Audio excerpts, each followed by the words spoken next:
मैत्रिणींनो, टार्गेट स्पर्धा परीक्षा यूट्यूब चॅनलवर आपले सर्वांचे स्वागत आहे। आज आपण चालू घडामोडी या सदरामध्ये फेब्रुवारी महिन्याच्या संपूर्ण चालू घडामोडीचा आढावा आपण घेणार आहोत। तर फेब्रुवारी महिन्यात ज्या काही महत्त्वाच्या चालू घडामोडी घडल्या होत्या त्याच्याबद्दल आपण आज चर्चा करणार आहोत। हा व्हिडिओ खूप मोठा व्हिडिओ असेल, काही तासांचा व्हिडिओ असेल, त्यामुळे काहीही स्किप न करता हळूहळू हा व्हिडिओ पहा। तुम्ही याच्यातून जास्तीत जास्त उपयोग करून देऊ शकता, कारण या सगळ्या चालू घडामोडी प्रश्न असतात, त्यामुळे कोणती फॅक्ट आपल्याला तर माहीत नसेल तर त्याचे उत्तर आपल्याला अटेम्प्ट नाही करता येत। तर व्हिडिओ पुढे जाण्याच्या आधी तुम्ही आमच्या चॅनलला सबस्क्राइब केलं नसेल तर नक्कीच सबस्क्राइब करा। 8 फेब्रुवारी 2023 तुर्कीबद्दल मुख्य तथ्ये। अलीकडेच दक्षिण तुर्की आणि उत्तर सिरियाला 7.8 तीव्रतेचा शक्तिशाली भूकंप झाला, ज्यामुळे हजारो लोक मरण पावले आणि जखमी झाले।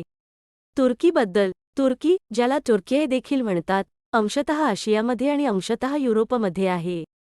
तो काळा समुद्र, भूमध्य समुद्र आणि एजियन समुद्राने 3 बाजूंनी वेढलेला आहे। तुर्की राज्याचा मुख्य भाग अनातोलिया द्वीपकल्पावर स्थित आहे, ज्याला आशिया मायनर देखील म्हणतात। आशियाचा सर्वात पश्चिम भाग आहे।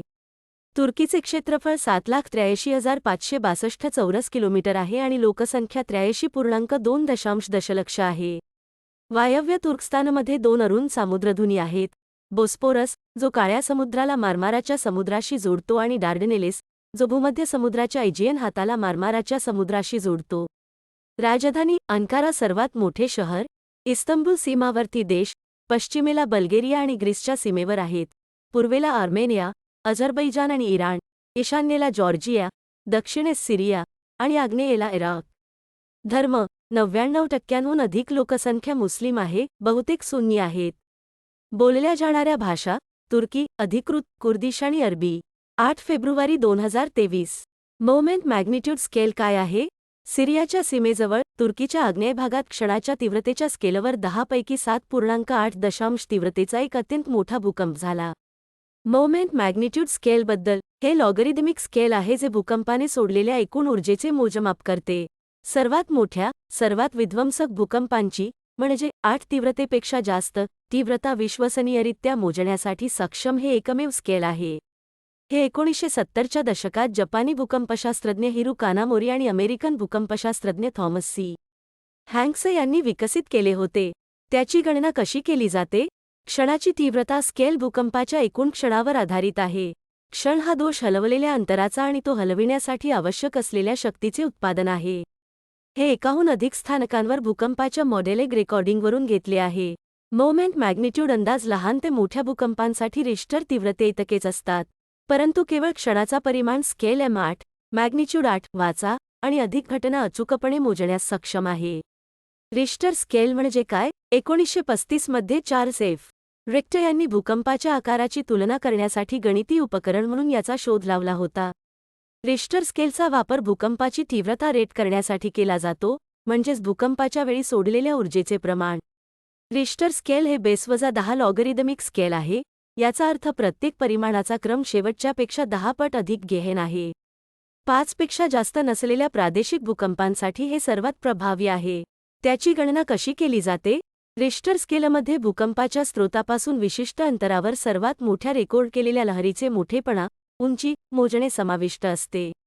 विविध सिस्मोग्राफ आणि भूकंपाचा केंद्रबिंदू यांच्यातील अंतराच्या फरकासाठी समायोजन समाविष्ट केले आहेत। रिश्टर स्केलने भूकंपाचे नुकसान मोजले जात नाही। 8 February 2023 liberalised remittance scheme LRS म्हणजे काय? केंद्रीय अर्थसंकल्प 2023 मध्ये संपूर्ण मूल्यावर 20%च्या LRS अंतर्गत शिक्षण आणि वैद्यकीय उद्देशाव्यतिरिक्त परदेशी जावक रेमिटन्ससाठी स्त्रोतावर कर संकलन TCS प्रस्तावित आहे। लिबरलाइज्ड रेमिटन्स स्कीम LRS बद्दल, LRS भारतीय रहिवाशांना चालू किंवा भांडवली खात्यातील व्यवहारांसाठी किंवा दोन्हीच्या संयोजनासाठी प्रति आर्थिक वर्षात USD $2,50,000 पर्यंत मुक्तपणे पाठविण्याची परवानगी देते। या मर्यादेपेक्षा जास्त पैसे पाठवण्यासाठी RBIची पूर्व परवानगी आवश्यक आहे। ही योजना 4 फेब्रुवारी 2004 रोजी सुरू करण्यात आली। LRS अंतर्गत निधी कोण पाठवू शकतो? अल्पवयीनांसह केवळ वैयक्तिक भारतीय रहिवाशांना LRS अंतर्गत निधी पाठविण्याची परवानगी आहे। कॉर्पोरेट्स, भागीदारी संस्था, हाफ ट्रस्ट यांना त्याच्या कक्षेतून वगळण्यात आले आहे। रेमिटन्सची वारंवारता, LRS अंतर्गत पैसे पाठवण्याच्या वारंवारतेवर कोणतेही निर्बंध नाहीत। आर्थिक वर्षात $2,50,000 पर्यंतच्या रकमेसाठी एकदा प्रेषण केले की निवासी व्यक्ती या योजनेंतर्गत आणखी कोणतेही पैसे पाठवण्यास पात्र राहणार नाही. परवानगी असलेल्या व्यवहारांचे प्रकार: बँकेत परदेशात परकीय चलन खाते उघडणे, परदेशात स्थावर मालमत्तेचे संपादन, परदेशी थेट गुंतवणूक ओडी आणि परदेशी पोर्टफोलिओ गुंतवणूक ओपीआय. कंपनी कायदा 2013 मध्ये परिभाषित केल्यानुसार अनिवासी भारतीयांना एनआरआय भारतीय रुपयातील कर्जासह कर्जे वाढवणे, परदेशात खाजगी भेटी, नेपाळ आणि भूतान वगळता, परदेशात नातेवाईकांची देखभाल, परदेशात वैद्यकीय उपचार, परदेशात अभ्यास करणे, केलेल्या नफ्यावर कर दायित्व, एलआरएस अंतर्गत केलेल्या विदेशी गुंतवणुकीवर कोणताही नफा झाला असेल तर गुंतवणूक किती काळ ठेवली होती यावर आधारित ती भारतात करपात्र आहे. 8 फेब्रुवारी 2023. कोर इन्फ्लेशन म्हणजे काय? SP ग्लोबल रेटिंग्सने अलीकडेच म्हटले आहे की भारतातील कोर चलनवाढ अनुक्रमे कमी होत आहे आणि 6.25% वाढवलेला धोरण दर पुढील दरवाढीची गरज मर्यादित करते. कोर इन्फ्लेशनबद्दल: हे काय आहे? मूळ चलनवाढ म्हणजे वस्तू आणि सेवांच्या किंमतीत होणारा बदल, पण त्यात अन्न आणि ऊर्जा क्षेत्रांचा समावेश नाही. अन्न आणि ऊर्जेच्या किंमती या गणनेतून वगळण्यात आल्या आहेत कारण त्यांच्या किंमती खूप अस्थिर असू शकतात किंवा प्रचंड चढ उतार होऊ शकतात. ते महत्त्वाचे का आहे? वाढत्या किंमतींचा ग्राहकांच्या उत्पन्नावर होणारा परिणाम ठरवण्यासाठी मूळ चलनवाढीचा वापर केला जातो. जर किंमत निर्देशांकातील वाढ तात्पुरत्या धक्क्यांमुळे झाली असेल जे लवकरच स्वतःला उलट करू शकतील, यासाठी कोणत्याही आर्थिक धोरणाच्या कारवाईची आवश्यकता नाही. अशा परिस्थितींना सामोरे जाण्यासाठी अनेक केंद्रीय बँका मुख्य चलनवाढीच्या उपायांचा वापर करतात जे क्षणिक किंमतीच्या हालचाली फिल्टर करण्यासाठी डिझाईन केलेले असतात. हेडलाईनमधून अस्थिर घटक काढून टाकून कोर इन्फ्लेशन हे हेडलाईन इन्फ्लेशनमधील अंतर्निहित ट्रेंड ओळखण्यात मदत करते आणि भविष्यातील महागाईचा अंदाज अधिक चांगल्या प्रकारे ठेवेल असे मानले जाते. एकूण चलनवाढ नियंत्रित करण्याचे उद्दिष्ट साध्य करण्यासाठी मध्यवर्ती बँकेला मदत करण्यासाठी कोअर इन्फ्लेशन हे सोयीस्कर मार्गदर्शक आहे. हेडलाईन इन्फ्लेशन म्हणजे काय? ग्राहक किंमत निर्देशांक CPI द्वारे नोंदवलेला हा कच्च्या चलनवाढीचा आकडा आहे. CPI वस्तूंच्या निश्चित टोपलीच्या किंमती मोजून महागाई निर्धारित करते. कोर इन्फ्लेशन CPI घटक काढून टाकते जे दर महिना मोठ्या प्रमाणात अस्थिरता प्रदर्शित करू शकतात. 8 फेब्रुवारी 2023. सरना धार्मिक संहिता काय आहे? पश्चिम बंगाल सरकारने सांगितले की ते विधानसभेत 2 प्रस्ताव मांडणार आहेत. एक, पश्चिम बंगालचे विभाजन करण्याच्या प्रयत्नांविरुद्ध आणि दुसरा, आदिवासींचा सरना धर्म ओळखण्यासाठी. बातम्यांमध्ये का? झारखंड, ओडिशा आणि आसामसह 5 राज्यांतील आदिवासी समुदायांनी केंद्र सरकारने त्यांच्या धर्माला सरना म्हणून मान्यता द्यावी आणि आगामी जनगणनेदरम्यान या वर्गात त्यांची गणना सुनिश्चित करावी अशी मागणी केली. सरना धर्माबद्दल: सरना धर्माचे अनुयायी निसर्ग उपासक आहेत. सरना श्रद्धेची पवित्र ग्रेल जल, पाणी, जंगल, जंगल, जमीन, जमीन आहे. त्याचे अनुयायी जंगल क्षेत्राचे रक्षण करण्यावर विश्वास ठेवत झाडे आणि डोंगरांना प्रार्थना करतात. सारण श्रद्धेचे मानणारे मूर्तिपूजा करत नाहीत किंवा वर्णव्यवस्था, स्वर्ग, नरक इत्यादी संकल्पना मानत नाहीत. ते प्रामुख्याने ओडिशा, झारखंड, बिहार, पश्चिम बंगाल आणि आसाम या आदिवासी पट्ट्यातील राज्यांमध्ये केंद्रित आहेत. अनेक सर्वेक्षणे आणि अहवालांनी असे सूचित केले आहे की संपूर्ण देशातील 50 लाखांहून अधिक आदिवासी लोकांनी 2011च्या जनगणनेत आपला धर्म सरना म्हणून ठेवला होता, जरी तो कोड नव्हता. क्वासिक्रिस्टल्स: अलीकडे शास्त्रज्ञांनी क्वासिक्रिस्टल्सचा तिसरा नैसर्गिक स्रोत शोधला आहे. क्वासिक्रिस्टलबद्दल: क्वासिक्रिस्टल, ज्याला अर्धनियतकालिक क्रिस्टल देखील म्हणतात, चष्म्याच्या आकारहीन घन पदार्थ आणि क्रिस्टल्सच्या अचूक पॅटर्नमध्ये कोठेतरी अनुरूपात पदार्थ तयार होतात. क्वासिक्रिस्टल्समध्ये अणू एका पॅटर्नमध्ये व्यवस्थित केले जातात जे अनियमित, तरीही अंदाज लावता येण्याजोगे, अंतराने पुनरावृत्ती होते. अमेरिकन इस्रायली शास्त्रज्ञ डॅन शेटमन यांनी 1982 मध्ये प्रयोगशाळेत क्वासिक्रिस्टल शोधले. रशियाच्या कोरॅक पर्वतांमध्ये पडलेल्या खाटीरका उल्कापिंडाच्या तुकड्यात सूक्ष्म धान्य म्हणून सापडलेला पहिला नैसर्गिक क्वासिक्रिस्टल होता. मॅनहॅटन प्रकल्पाच्या ट्रिनिटी चाचणीच्या अवशेषांमध्ये दुसऱ्यांदा शास्त्रज्ञांना नैसर्गिक क्वासिक्रिस्टल्स सापडले. अलीकडेच उत्तर नेब्रास्कामधील वाळूच्या टेकड्यांवर, जेथे शास्त्रज्ञांना सिलिकेट ग्लास सापडला जो डोडेकॅगोनल क्वासिक्रिस्टल आहे, अगदी क्वासिक्रिस्टल्ससाठीही दुर्मिळ आहे. क्वासिक्रिस्टल्सच्या अनुप्रयोग: ते सर्जिकल उपकरणे, LED दिवे आणि नॉनस्टिक फ्राईंग पॅनमध्ये वापरले जातात. त्यांच्याकडे खराब उष्णता चालकता आहे, ज्यामुळे ते चांगले इन्सुलेटर बनतात. 8 फेब्रुवारी 2023.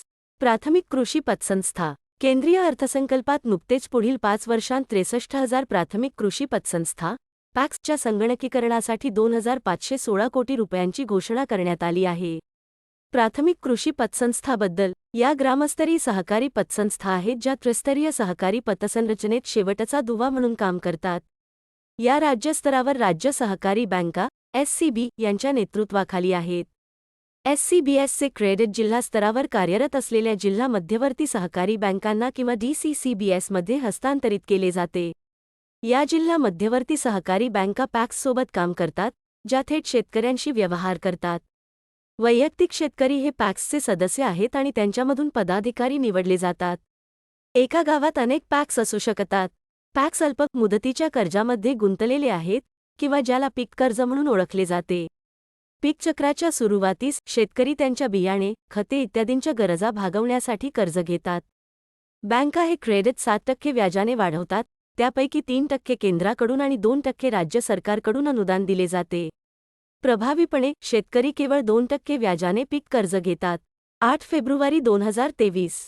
डिकिन्सोनिया. अलीकडेच भोपाळजवळ सुमारे 2 वर्षांपूर्वी सापडलेला एक कथित जीवाश्म आणि नामशेष झालेल्या डिकिन्सोनियाचा आहे असे समजले गेलेले जीवाश्म कुजलेल्या मधमाशाच्या पोत्याचे ठसे असल्याचे दिसून आले. डिकिन्सोनियाबद्दल. डिकिन्सोनिया ही बेसल प्राण्यांची एक नामशेष वंश आहे जी एडियाकरण कालावधीच्या उत्तरार्धात सध्याच्या ऑस्ट्रेलिया, रशिया आणि युक्रेनच्या आसपास समुद्राच्या तळांवर राहत होती. वैयक्तिक डिकिन्सोनिया सामान्यत द्विपक्षीय सममित रिबड ओव्हल सारखा असतो. त्याचे संबंध सध्या अज्ञात आहेत. त्याची वाढीची पद्धत सटेम ग्रुपच्या द्विपक्षीय आत्मीयतेशी सुसंगत आहे, जरी काहींनी असे सुचवले आहे की ते बुरशीचे आहे किंवा अगदी विलुप्त साम्राज्यचे आहे. डिकिन्सोनियाच्या जीवाश्मांमध्ये कोलेस्टेरॉलच्या रेणूंचा शोध डिकिन्सोनिया हा प्राणी होता या कल्पनेला आधार देतो. सुमारे 541 दशलक्ष वर्षांपूर्वी कॅम्ब्रियन कालखंडातील सुरुवातीचे साधे जीव आणि जीवनाचा स्फोट यांच्यातील महत्त्वाचा दुवा असल्याचे मानले जाते. एडियाकरण कालावधीबद्दल मुख्य तथ्ये त्यामध्ये नळीच्या आकाराचे आणि समोरच्या आकाराचे जीव होते जे या काळात राहत होते. आधुनिक प्राणी जीवनाचा उदय होण्यापूर्वी एडिकॅरियन कालावधी सुमारे 20 दशलक्ष वर्षे होता. हा काळ कॅम्ब्रियन स्फोट म्हणून ओळखला जातो. 8 फेब्रुवारी 2023. किनेमायसिन्स. अलीकडे Leibniz institute for natural product research and infection biology Leibniz HKI मधील संशोधकांनी एक नवीन प्रतिजैविक एजंट शोधला आहे. किनेमायसिन्सबद्दल. स्युडोमोनास वंशाच्या जीवाणूंनी विकसित केलेल्या रेणूंच्या गटाने इतका मजबूत प्रतिजैविक प्रभाव असल्याचे सिद्ध केले आहे की संशोधकांनी त्यांना केन्युमायसिन्स असे नाव दिले आहे. संशोधकांनी सिद्ध केले की हा पदार्थ वनस्पतींच्या बुरशीजन्य रोग आणि मानवी रोगकारक बुरशी या दोन्हींवर प्रभावी आहे. रेणूंचा समूह बॉट्रिटिस सिनेरिया या ग्रह कीटकांविरुद्ध प्रभावीपणे कार्य करतो, ज्यामुळे पिकांमध्ये राखाडी साचा रॉट होतो, ज्यामुळे दरवर्षी मोठ्या प्रमाणात कापणीचे नुकसान होते. हे कॅन्डिडा अल्बिकन्स सारख्या मानवांसाठी धोकादायक असलेल्या बुरशीवर देखील परिणाम करते आणि ते वनस्पती आणि मानवी पेशींसाठी निरुपद्रवी असल्याचे सिद्ध झाले आहे. केन्युमायसिन हे रासायनिक कीटकनाशकांना पर्यावरणास अनुकूल पर्याय असू शकतात. स्युडोमोनास म्हणजे काय? स्युडोमोनास हा एक प्रकारचा जीवाणू जंतू आहे जो सामान्यतः वातावरणात, माती आणि पाण्यात आढळतो. 8 फेब्रुवारी 2023. वर्मिन्स म्हणजे काय? वाईल्डलाईफ इन्स्टिट्यूट ऑफ इंडिया देशातील अनेक भागांमध्ये मानवांसाठी समस्याग्रस्त बनलेल्या प्रजातींच्या लोकसंख्या व्यवस्थापनासाठी रोगप्रतिकारक, गर्भनिरोधक उपाय विकसित करण्यासाठी काम करत आहे. वर्मिन्सबद्दल. वर्मिन हे सहसा समस्या किंवा उपद्रव करणारे प्राणी मानले जातात जे मानव, पिके, पशुधन किंवा मालमत्तेवर हल्ला करतात. ज्या प्रजातींचे वर्मिन म्हणून वर्गीकरण करण्यात आले आहे त्यांना 1972च्या वन्यजीव संरक्षण कायद्याच्या अनुसूची V अंतर्गत ठेवण्यात आले आहे. वन्यजीव संरक्षण कायदा 1972 बद्दल मुख्य तथ्ये. या कायद्यात 6 वेळापत्रके आहेत. या अनुसूची संरक्षणाचे वेगळे मानक देतात. अनुसूची I आणि अनुसूची 2च्या भाग 2 मधील सूचीबद्ध जाती आणि प्राण्यांच्या प्रकारांना सर्वोच्च संरक्षण मिळते. या अंतर्गत गुन्ह्यांसाठी सर्वोच्च दंड निर्धारित केला आहे. उदाहरणार्थ हिमालयी तपकिरी अस्वल, भारतीय हत्ती ही अनुसूची 3 आणि अनुसूची IV मधील सूचीबद्ध जाती आणि प्राण्यांचे प्रकार देखील सुरक्षित आहेत, परंतु दंड तुलनेने खूपच कमी आहेत. उदाहरणार्थ बाकिंग डिअर, फाल्कन्स, किंगफिशर, कासव ही अनुसूची V मध्ये ज्या प्राण्यांची शिकार केली जाऊ शकते त्यांचा समावेश होतो. उदाहरणार्थ सामान्य कावळा, उंदीर, फळ वटवाघूळ ही अनुसूची V मध्ये नमूद केलेली झाडे आणि पिके यांची लागवड करण्यास बंदी आहे. उदाहरणार्थ कुठं लालवंदा पिक्चर प्लांटी 9 फेब्रुवारी 2023 ICDOT प्रमाणित दूरसंचार तज्ज्ञ कार्यक्रम ICCTEP अलीकडेच भारत सरकारचे सचिव दूरसंचार यांनी ICDOT प्रमाणित दूरसंचार तज्ज्ञ कार्यक्रम ICCTEP लाँच केला. ICDOT प्रमाणित टेलिकॉम एक्सपर्ट प्रोग्राम बद्दल ICCTEP हे institute of electrical and electronics engineers आणि centre for development of telematics CDOT यांच्यातील व्यापक सहकार्याला पुढे नेण्यासाठी एक ठोस पाऊल आहे. ही जगातील सर्वात मोठी तांत्रिक व्यावसायिक संस्था आहे जी मानवतेच्या फायद्यासाठी तंत्रज्ञानाच्या प्रगतीसाठी समर्पित आहे. आणि त्याचे सदस्य जागतिक समुदायाला त्याच्या उच्च औद्योगिक प्रकाशने, परिषदा, तंत्रज्ञान मानके आणि व्यावसायिक आणि शैक्षणिक क्रियाकलापांद्वारे प्रेरित करतात. Centre for development of telematics CDOT हे भारत सरकारच्या दूरसंचार मंत्रालयाच्या दूरसंचार विभागाचे प्रमुख R&D केंद्र आहे. CDOTने 4G, 5G, आपत्ती व्यवस्थापन, सायबर सुरक्षा आणि क्वांटम कम्युनिकेशनसह विविध अत्याधुनिक दूरसंचार तंत्रज्ञानाची स्वदेशी रचना केली आहे. या कार्यक्रमाचे फायदे हे प्लॅटफॉर्म टेलिकॉमच्या विविध क्षेत्रांमध्ये दर्जेदार शिक्षण प्रदान करण्याच्या उद्देशाने खास तयार केलेला प्रमाणपत्र कार्यक्रम ऑफर करेल. जागतिक स्तरावर स्पर्धात्मक दूरसंचार तंत्रज्ञान आणि उपाय विकसित करण्यासाठी विद्यार्थी, शैक्षणिक, तंत्रज्ञ, उद्योग, स्टार्ट-अप आणि इतर संबंधित भागधारकांच्या सहभागाला गती देणारी कौशल्ये निर्माण करण्यावर मुख्य लक्ष केंद्रित केले आहे. प्लॅटफॉर्मवर लाँच केलेला पहिला प्रोग्राम 5G आणि त्यापुढील आहे. 9 फेब्रुवारी 2023 उच्च मूल्य कर्ज सूचीबद्ध संस्था अलीकडेच securities and exchange board of India SEBI ने उच्च मूल्य असलेल्या कर्ज सूचीबद्ध संस्थेसाठी कॉर्पोरेट गव्हर्नन्स नियमांचे पुनरावलोकन प्रस्तावित केले आहे. उच्च मूल्य कर्ज सूचीबद्ध घटकाबद्दल एखाद्या मान्यताप्राप्त स्टॉक एक्सचेंजवर नॉन कन्व्हर्टेबल डेट सिक्युरिटीज सूचीबद्ध केलेल्या आणि 500 कोटी किंवा त्याहून अधिकच्या सूचीबद्ध नॉन कन्व्हर्टेबल डेट सिक्युरिटीजचे थकबाकीदार मुद्दल असलेले घटक उच्च मूल्य कर्ज सूचीबद्ध संस्था म्हणून वर्गीकृत केले जातील. नॉन कन्व्हर्टेबल डिबेंचर सिक्युरिटीज म्हणजे काय? डिबेंचर ही दीर्घकालीन आर्थिक साधने आहेत जी जारीकर्त्याकडे कर्जाची जबाबदारी स्वीकारतात. ज्या डिबेंचर्सचे शेअर्स किंवा इक्विटीमध्ये रूपांतर करता येत नाही त्यांना नॉन कन्व्हर्टेबल डिबेंचर किंवा NCDs म्हणतात. नॉन कन्व्हर्टेबिलिटीच्या या कमतरतेची भरपाई करण्यासाठी कर्जदारांना सामान्यतः परिवर्तनीय डिबेंचरच्या तुलनेत जास्त परतावा दिला जातो. भारतात सहसा हे किमान 90 दिवसांच्या परिपक्वतासह जारी केले जावे. 9 फेब्रुवारी 2023 कॉर्बेट व्याघ्र प्रकल्प सर्वोच्च न्यायालयाने नुकतीच व्याघ्र प्रकल्पातील राष्ट्रीय उद्याने आणि वन्यजीव अभयारण्यांमधील सर्व बांधकाम उपक्रमांवर बंदी घातली आहे. बातमीत का उत्तराखंडमधील कॉर्बेट व्याघ्र प्रकल्पाच्या बफर क्षेत्रात टायगर सफारीच्या स्थापनेसाठी बेकायदेशीर बांधकामे होत असल्याचे सर्वोच्च न्यायालयाने नियुक्त केलेल्या पॅनलच्या लक्षात आले.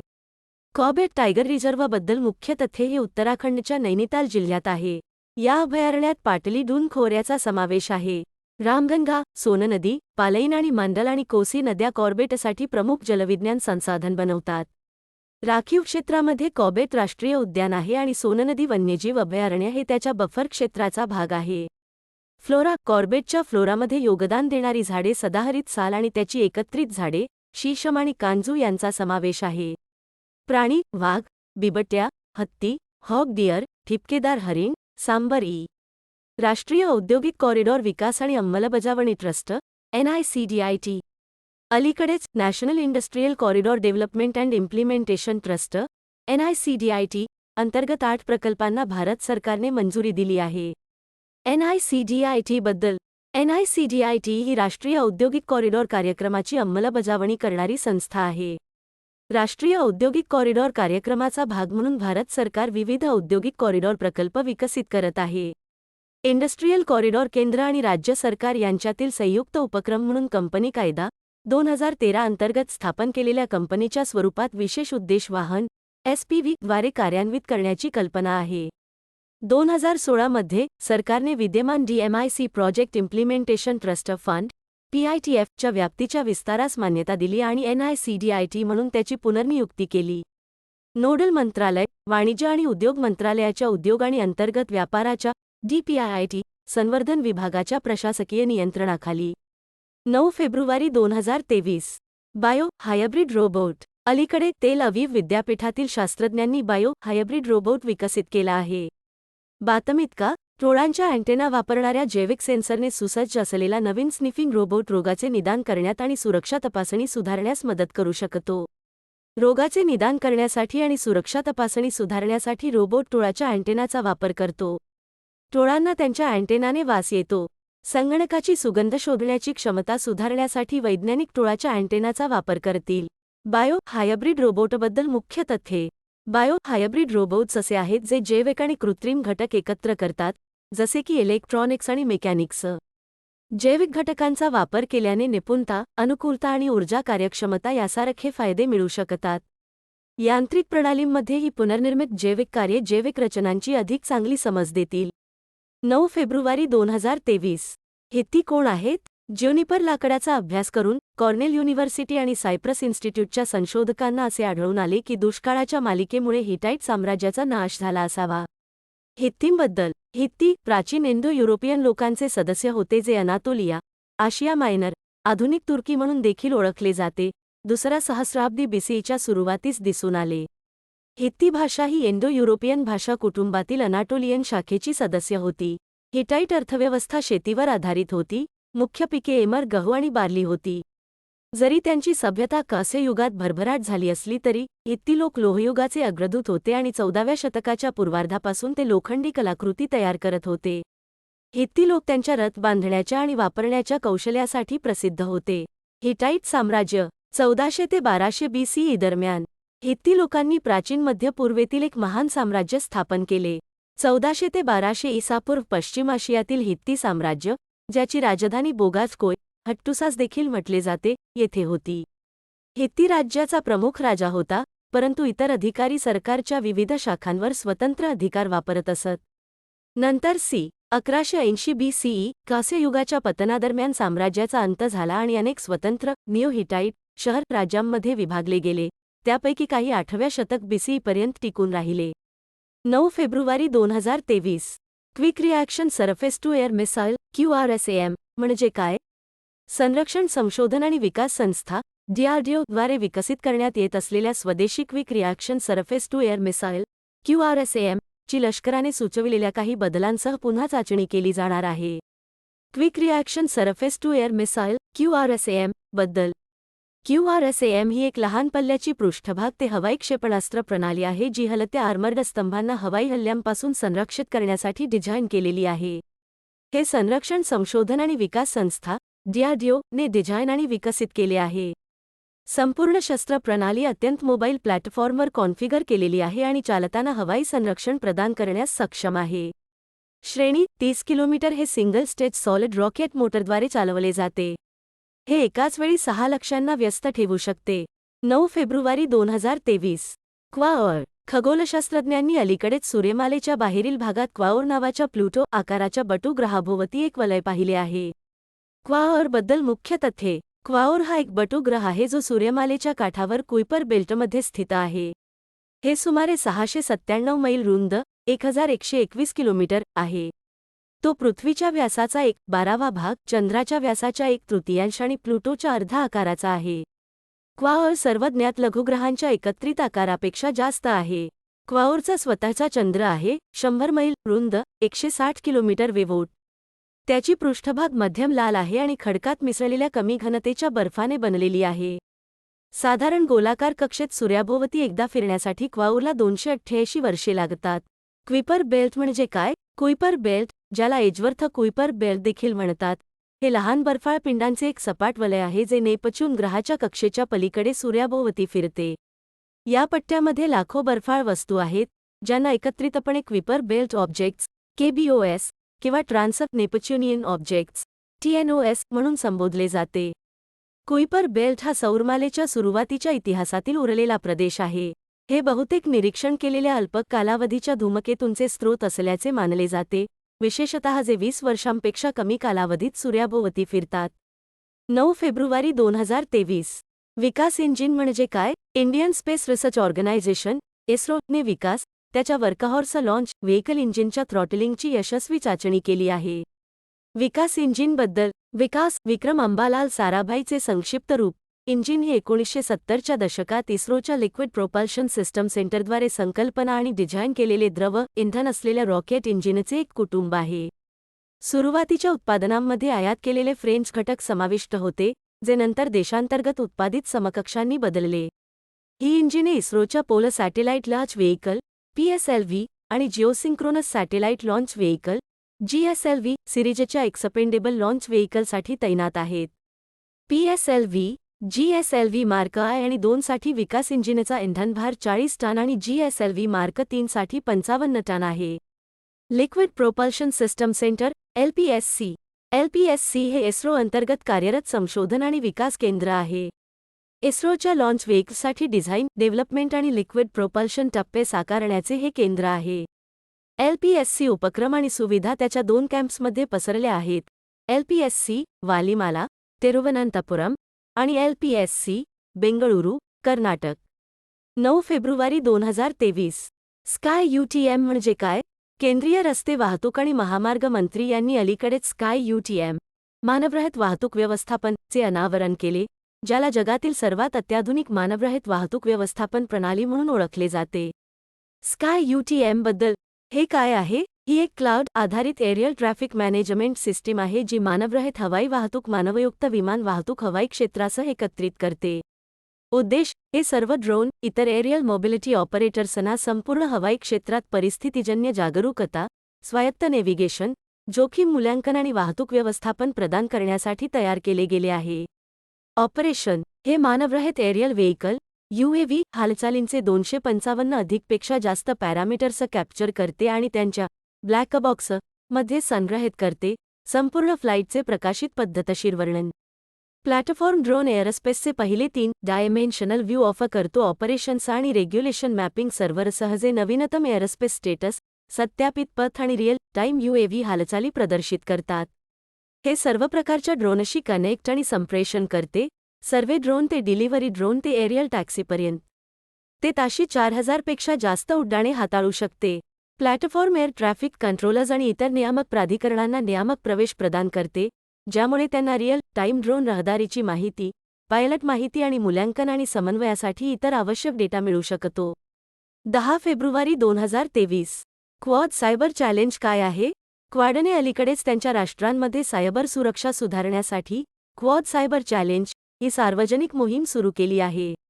क्वाड सायबर चॅलेंजबद्दल आव्हान अंतर्गत क्वाडने संपूर्ण इंडो-पॅसिफिक आणि त्यापलीकडे इंटरनेट वापरकर्त्यांना आव्हानाचा भाग बनण्यासाठी आणि सुरक्षित आणि जबाबदार सायबर सवयींचा सराव करण्यासाठी आमंत्रित केले आहे. हे आव्हान सर्व वापरकर्त्यांसाठी मूलभूत सायबर सुरक्षा माहिती आणि प्रशिक्षणासह संसाधने प्रदान करते, कॉर्पोरेशन ते शैक्षणिक संस्था, लहान व्यवसाय आणि व्यक्ती.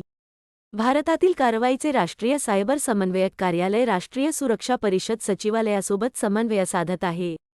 क्वाड म्हणजे काय? क्वाड अधिकृतपणे चतुर्भुज सुरक्षा संवाद हा 4 देशांचा समूह आहे: युनायटेड स्टेट्स, ऑस्ट्रेलिया, भारत आणि जपान. मुक्त, समृद्ध आणि सर्वसमावेशक इंडो-पॅसिफिक प्रदेशासाठी कार्य करणे हे क्वाडच्या प्राथमिक उद्दिष्टांपैकी एक आहे. 2007 मध्ये दक्षिणपूर्व आशियाई राष्ट्रांच्या संघटनेच्या ASEAN बाजूला या गटाची पहिल्यांदा भेट झाली. ही सागरी लोकशाहीची युती मानली जाते आणि सर्व सदस्य देशांच्या बैठका, अर्धनियमित शिखर परिषद, माहितीची देवाणघेवाण आणि लष्करी कवायतींद्वारे मंचाची देखरेख केली जाते. 10 फेब्रुवारी 2023. लिथियमबद्दल महत्त्वाचे तथ्य. भारताच्या खाण मंत्रालयाने अलीकडेच जाहीर केले की जम्मू आणि काश्मीरमध्ये देशात प्रथमच 5.9 दशलक्ष टन लिथियमचा साठा सापडला आहे. लिथियमबद्दल मुख्य तथ्ये. हा एक मऊ, चांदीचा पांढरा धातू आहे जो घटकांच्या नियतकालिक सारणीचा गट 1 अल्कली धातूंचा समूह आहे. वैशिष्ट्ये. त्याची घनता सर्व धातूंपेक्षा कमी आहे. हे घन घटकांपैकी सर्वात हलके आहे. ते पाण्यावर जोरदारपणे प्रतिक्रिया देते. यात शरीर केंद्रित क्यूबिक क्रिस्टल रचना आहे.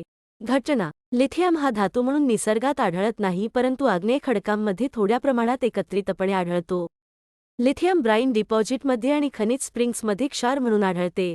समुद्राच्या पाण्यात त्याची एकाग्रता 0.1 भाग प्रति दशलक्ष पम आहे. प्रमुख साठे. लिथियमचे साठे दक्षिण अमेरिका, अर्जेंटिना, बोलिव्हिया आणि चिलीमधील लिथियम त्रिकोणामध्ये केंद्रित आहेत. 50% ठेवी या प्रदेशांमध्ये केंद्रित आहेत. उपयोग. Mobile phone, laptop, digital camera आणि इलेक्ट्रिक वाहनांसाठी रिचार्ज करण्यायोग्य बॅटरीमध्ये लिथियम महत्त्वपूर्ण आहे. हॉट पेसमेकर, खेळणी आणि घड्याळे यांसारख्या काही नॉन रिचार्ज करण्यायोग्य बॅटरीमध्ये देखील याचा वापर केला जातो. लिथियम धातू ॲल्युमिनियम आणि मॅग्नेशियमसह मिश्रधातूंमध्ये बनवले जाते, त्यांची ताकद सुधारते आणि त्यांना हलके बनवते. लिथियम ऑक्साईडचा वापर विशेष ग्लासेस आणि काचेच्या सिरेमिकमध्ये केला जातो. लिथियम स्टिअरेट हे सर्व उद्देशी आणि उच्च तापमान वंगण म्हणून वापरले जाते. लिथियम कार्बोनेटचा वापर मॅनिक डिप्रेशनवर उपचार करण्यासाठी औषधांमध्ये केला जातो. 10 फेब्रुवारी 2023. सटेम सेल म्हणजे काय? कानपूरच्या GSVM मेडिकल कॉलेजने दावा केला आहे की सटेम सेल प्रत्यारोपणाद्वारे अंधत्व बरे करणारे हे देशातील पहिले महाविद्यालय आहे. सटेम सेलबद्दल शरीरातील विविध प्रकारच्या पेशींमध्ये विकसित होण्याची क्षमता असलेल्या या पेशी आहेत. शरीरात किंवा प्रयोगशाळेतील योग्य परिस्थितीत सटेम पेशींचे विभाजन होऊन अधिक पेशी तयार होतात ज्यांना कण्या पेशी म्हणतात. या कण्या पेशी एकतर नवीन सटेम पेशी बनतात किंवा रक्त पेशी, मेंदूच्या पेशी, हृदयाच्या स्नायू पेशी किंवा हाडांच्या पेशी यासारख्या अधिक विशिष्ट कार्यासह विशेषीकृत पेशी भेद बनतात. शरीरातील इतर कोणत्याही पेशीमध्ये नवीन पेशी निर्माण करण्याची नैसर्गिक क्षमता नसते. ते शरीरासाठी दुरुस्ती प्रणाली म्हणून काम करतात. सटेम पेशी वेगवेगळ्या प्रकारच्या ऊतींमध्ये असतात. शास्त्रज्ञांना मेंदू, अस्थिमज्जा, रक्त आणि रक्तवाहिन्या इत्यादींसह ऊतींमध्ये सटेम पेशी सापडल्या आहेत. सटेम पेशी 2 प्रकारच्या असतात. भ्रूण सटेम पेशी. या सटेम पेशी 3 ते 5 दिवस जुन्या भ्रूणांपासून येतात. या टप्प्यावर गर्भाला ब्लास्टोसिस्ट म्हणतात आणि त्यात सुमारे 150 पेशी असतात.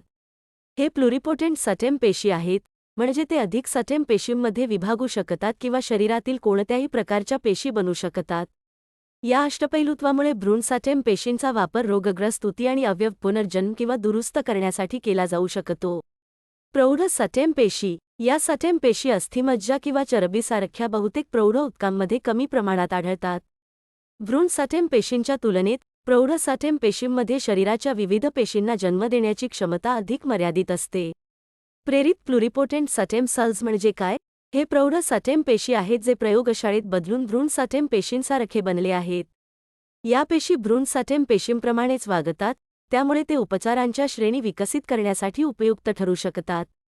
ठाणे खाडी. महाराष्ट्रातील ठाणे खाडीतील सुमारे 12 हेक्टर खारफुटीची जंगले वाचवण्यासाठी मुंबई-अहमदाबाद हाय स्पीड रेल कॉरिडॉर प्रकल्पासाठी 7 किमीचा समुद्राखालील बोगदा बांधण्यात येणार आहे.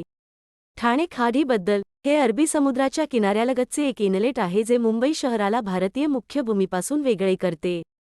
पूर्व किनारा ठाणे आणि नवी मुंबई जिल्ह्यात आहे, तर पश्चिम किनारा बृहन्मुंबई जिल्ह्यात आहे.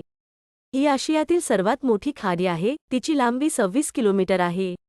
ठाणे खाडीला अनेक गोड्या पाण्याचे स्रोत पुरवले जातात, त्यापैकी उल्हास नदी सर्वात मोठी आहे, पाणी खारे बनवते. खाडी दोन्ही बाजूंनी खारफुटीने व्यापलेली आहे.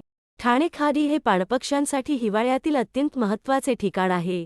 हे हिवाळ्यात प्रतिष्ठित फ्लेमिंगोसह 1,00,000 पक्ष्यांचे समर्थन करते. खाडीचा एक मोठा भाग ठाणे खाडी फ्लेमिंगो पक्षी अभयारण्य TCFS नावाचे पक्षी अभयारण्य म्हणून घोषित करण्यात आले आहे. ठाणे क्रीक फ्लेमिंगो पक्षी अभयारण्य TCFSला ऐरोली फ्लेमिंगो अभयारण्य असेही संबोधले जाते. हे ठाणे खाडीच्या पश्चिम किनाऱ्यावर असलेले भारतातील पहिले फ्लेमिंगो अभयारण्य आहे. यामध्ये 1600 हेक्टरपेक्षा जास्त मडफ्लॅट्स, खारफुटी आणि पाणवठे आहेत. हे क्षेत्र 2015 मध्ये फ्लेमिंगो अभयारण्य म्हणून घोषित करण्यात आले होते आणि हे निवासी आणि स्थलांतरित अशा दोन्ही प्रकारचे पक्षी जीवन आहे. TCFSला 2022 मध्ये इंटरनॅशनल वेटलँड कन्व्हेन्शनद्वारे रामसर साइट घोषित करण्यात आले. वनस्पती. अविसेनिया मरिना, रायझोफोरा मुक्रोनाटा, अकॅन्थस इलिसिफोलियस, अलेयुरोपस लागोपॉइड्स, सेसुवियम प्रोट्युलाकास्ट्रुमेटी. प्राणी. पक्ष्यांच्या 205हून अधिक प्रजाती या भागात आढळून आल्या आहेत, ज्यात lesser flamingo, greater flamingo, Asian openbill, white stork, pied avocet, eastern golden plover इ. 10 फेब्रुवारी 2023. भारतीय नागरिकत्व गमावण्याच्या पद्धती. 2011 पासून 16 लाखांहून अधिक भारतीयांनी त्यांचे भारतीय नागरिकत्व सोडले आहे, ज्यात गेल्या वर्षी 2,25,620 लोकांचा समावेश होता. या कालावधीतील सर्वाधिक, तर 2020 मध्ये सर्वात कमी 85,256 लोक होते, सरकारी आकडेवारीनुसार. भारतीय नागरिकत्व गमावण्याच्या पद्धती. नागरिकत्व कायदा 1955 मध्ये 3 पद्धती नमूद केल्या आहेत ज्याद्वारे भारतीय नागरिक संविधानाच्या प्रारंभाच्या वेळी किंवा त्यानंतरचा नागरिक त्याचे नागरिकत्व गमावू शकतो. हे आहेत: त्याग करून, पूर्ण वयाचा आणि क्षमतेचा भारतीय नागरिक त्या परिणामाची घोषणा करून आणि त्याची नोंदणी करून भारतीय नागरिकत्वाचा त्याग करू शकतो. परंतु भारत ज्या युद्धात गुंतला आहे त्या युद्धादरम्यान अशी घोषणा केली असल्यास केंद्र सरकार अन्यथा निर्देश करेपर्यंत नोंदणी रोखली जाईल. जेव्हा एखादा पुरुष नागरिकत्वाचा त्याग करतो तेव्हा त्याच्या प्रत्येक अल्पवयीन मुलाने भारतीय नागरिकत्व सोडले. तथापि अशा मुलाने त्याचे पूर्ण वय झाल्याच्या 1 वर्षाच्या आत म्हणजे 18 वर्षे अशी घोषणा केल्यास भारतीय नागरिकत्व पुन्हा सुरू करू शकते. समाप्ती करून, जर भारताच्या नागरिकाने स्वेच्छेने दुसऱ्या देशाचे नागरिकत्व घेतले तर भारताचे नागरिकत्व संपुष्टात येते. ही तरतूद युद्धाच्या काळात लागू होत नाही. कोणत्याही व्यक्तीने दुसऱ्या देशाचे नागरिकत्व कधी, केव्हा किंवा कसे प्राप्त केले आहे, असा प्रश्न उद्भवल्यास तो अशा प्राधिकरणाद्वारे आणि नियमांद्वारे विहित केलेल्या पद्धतीने निर्धारित केला जाईल. वंचित करून हे भारताचे नागरिकत्व रद्द करणे अनिवार्य आहे. नैसर्गिकीकरण, नोंदणी, अधिवास आणि वास्तव्य याद्वारे भारताचा नागरिक केंद्र सरकारच्या आदेशाने त्याच्या नागरिकत्वापासून वंचित राहू शकतो जर त्याचे समाधान असेल. नागरिकाने फसवणूक, खोटे प्रतिनिधित्व किंवा कोणतीही भौतिक वस्तुस्थिती लपवून नागरिकत्व प्राप्त केले आहे. नागरिकाने भारतीय राज्यघटनेवर निष्ठा दाखवली आहे. युद्धादरम्यान नागरिकाने शत्रूशी बेकायदेशीरपणे व्यापार किंवा संवाद साधला आहे. नागरिक नोंदणी किंवा तटस्थीकरणानंतर 5 वर्षांच्या आत कोणत्याही देशात 2 वर्षांसाठी तुरुंगात आहेत. हा नागरिक साधारणपणे 7 वर्षांपासून भारताबाहेर राहतो. 10 फेब्रुवारी 2023. लहान उपग्रह प्रक्षेपण वाहन SSLV-2 भारतीय अंतराळ संशोधन संस्था इस्रोने आंध्र प्रदेशातील श्रीहरिकोटा येथील सतीश धवन अंतराळ केंद्राच्या पहिल्या प्रक्षेपण पॅडवरून small satellite launch vehicle SSLV-2 ची दुसरी आवृत्ती यशस्वीरित्या प्रक्षेपित केली. लहान उपग्रह प्रक्षेपण वाहनाबद्दल. नवीन वाहन उदयोन्मुख लहान आणि सूक्ष्म उपग्रह व्यावसायिक बाजारपेठ काबीज करण्यासाठी विकसित केले गेले. SSLV लार्ज ऑन डिमांड आधारावर 500 किलोपर्यंतचे उपग्रह पृथ्वीच्या कमी कक्षेपर्यंत सोडण्याची पूर्तता करते. प्रक्षेपण वाहनात उपग्रहांना कक्षेत ठेवण्यासाठी द्रव इंधन आधारित व्हेलॉसिटी ट्रिमिंग मॉड्यूल VTM नंतर 3 ठोस टप्प्यांचा वापर केला जातो. रॉकेट अंतराळात कमी किमतीत प्रवेश प्रदान करते, कमी वळणाची वेळ देते आणि एकाधिक उपग्रहांना सामावून घेण्यात लवचिकता देते आणि किमान प्रक्षेपण पायाभूत सुविधांची मागणी करते. याने भारतीय अंतराळ संशोधन संस्था इस्रो पृथ्वी निरीक्षण उपग्रह EOS-07 आणि 2 सह प्रवासी उपग्रह जेनस-1 आणि आझाद-2 ठेवले. जानूस-1 म्हणजे काय? जेनस-1 हा युनायटेड स्टेट्स आधारित अंटरस आणि त्याचे भारतीय भागीदार XD-Lynx आणि अनंत टेक्नॉलॉजीज यांनी तयार केलेला तंत्रज्ञान प्रात्यक्षिक उपग्रह आहे. त्याचे वजन फक्त 10.2 किलो आहे आणि 5 पेलोडचा 6 युनिट क्यूब उपग्रह आहे. 2 सिंगापूरचे आणि केनिया, ऑस्ट्रेलिया आणि इंडोनेशियाचे प्रत्येकी 1. आझाद-2 म्हणजे काय? भारतभरातील 750 विद्यार्थिनींनी पेलोड तयार केले आहेत. पेलोडमध्ये हे समाविष्ट आहे: लॉरा हौशी रेडिओ, अंतराळातील रेडिएशन पातळी मोजण्यासाठी सेन्सर आणि उपग्रहाचे आरोग्य जसे की तापमान, रिसेट संख्या आणि जडत्व डेटा मोजण्यासाठी सेन्सर. 10 फेब्रुवारी 2023. किलोनोव्हा म्हणजे काय? अलीकडे संशोधकांनी ताराप्रणालीच्या शोधाची पुष्टी केली आहे जी 1 दिवस किलोनोव्हामध्ये संपेल. बातमीत का? नव्याने सापडलेल्या ताराप्रणालीला CPD-29-2176 असे लेबल दिले गेले आहे आणि ती पृथ्वीपासून सुमारे 11,400 प्रकाश वर्षांवर स्थित आहे. CPD-29-2176 सध्या एक न्यूट्रॉन तारा आहे आणि एक तारा एकमेकांभोवती फिरत आहे. किलोनोव्हा म्हणजे काय? किलोनोव्हा ही एक वैश्विक घटना आहे जी जेव्हा न्यूट्रॉन तारा दुसऱ्या न्यूट्रॉन ताऱ्यावर किंवा कृष्णविवरावर कोसळते तेव्हा घडते. हे सोने, चांदी आणि सेलेनियम यांसारख्या जड धातूंना बाह्य अवकाशात प्रचंड वेगाने तसेच रेडिएशनमध्ये सोडते. एक किलोनोव्हा रेडिएशन गॅमा किरणांच्या स्फोटासह देखील असतो, जो आतापर्यंत ज्ञात असलेल्या सर्वात उत्साही वैश्विक घटनांपैकी एक आहे. न्यूट्रॉन तारा म्हणजे काय? एखाद्या मोठ्या ताऱ्याचे इंधन संपते आणि कोसळते तेव्हा जे ताऱ्यांची निर्मिती होते त्यांना न्यूट्रॉन तारे म्हणतात. ताऱ्याचा अगदी मध्यवर्ती भाग, गाभा, कोलमडतो आणि प्रत्येक प्रोटॉन आणि इलेक्ट्रॉनला एकत्र चिरडून न्यूट्रॉन बनतो. 10 फेब्रुवारी 2023. Global quality infrastructure index GQI. नुकत्याच झालेल्या global quality infrastructure index GQI 2021 मध्ये भारताच्या quality council of India QCI अंतर्गत भारताची राष्ट्रीय मान्यता प्रणाली जगात 5व्या क्रमांकावर आहे. बातमीत का? गुणवत्तेच्या पायाभूत सुविधांवर आधारित GQI जगातील 184 अर्थव्यवस्थांचा क्रमांक लागतो. भारताची एकूण प्रणाली क्रमवारी 10व्या स्थानावर अव्वल 10 मध्ये कायम आहे. मानकीकरण प्रणाली बेस अंतर्गत 9व्या आणि मेट्रोलॉजी प्रणाली NPLCSIR अंतर्गत जगात 21व्या स्थानावर आहे. GQI म्हणजे काय? GQI हा मेसोपार्टनर आणि ॲनालिटिकर या स्वतंत्र सल्लागार संस्थांचा गुणवत्ता पायाभूत सुविधांवरील डेटा संशोधन आणि प्रसारित करण्याचा उपक्रम आहे. हे देशांच्या दर्जेदार पायाभूत सुविधांच्या सापेक्ष विकासाचे मोजमाप करते. एक सूत्र मेट्रोलॉजी, मानके आणि मान्यता यासाठीच्या रँकिंगमधील स्थानावर आधारित प्रत्येक देशासाठी गुणांची गणना करतो. क्वालिटी काउन्सिल ऑफ इंडियाबद्दल मुख्य तथ्ये. याची स्थापना उद्योग आणि अंतर्गत व्यापार विभाग DPIIT, वाणिज्य आणि उद्योग मंत्रालय आणि भारतीय उद्योग यांनी संयुक्तपणे 1997 मध्ये केली होती. 1860च्या सोसायटी नोंदणी अधिनियम 21 अंतर्गत एक नफा संस्था म्हणून नोंदणीकृत आहे. हे QCIच्या घटक मंडळांद्वारे चालवले जाते, प्रामुख्याने प्रमाणन संस्थांसाठी राष्ट्रीय मान्यता मंडळ NABCB आणि चाचणी आणि अंशांकन प्रयोगशाळांसाठी राष्ट्रीय मान्यता मंडळ NABL. रचना. हे सरकार, उद्योग आणि ग्राहकांचे समान प्रतिनिधित्व असलेल्या 38 सदस्यांच्या परिषदेद्वारे नियंत्रित केले जाते. QCIच्या अध्यक्षाची नियुक्ती पंतप्रधानांकडून उद्योगांच्या सरकारकडे शिफारसीनुसार केली जाते. 10 फेब्रुवारी 2023. स्टॉकमध्ये फ्री फ्लोट म्हणजे काय?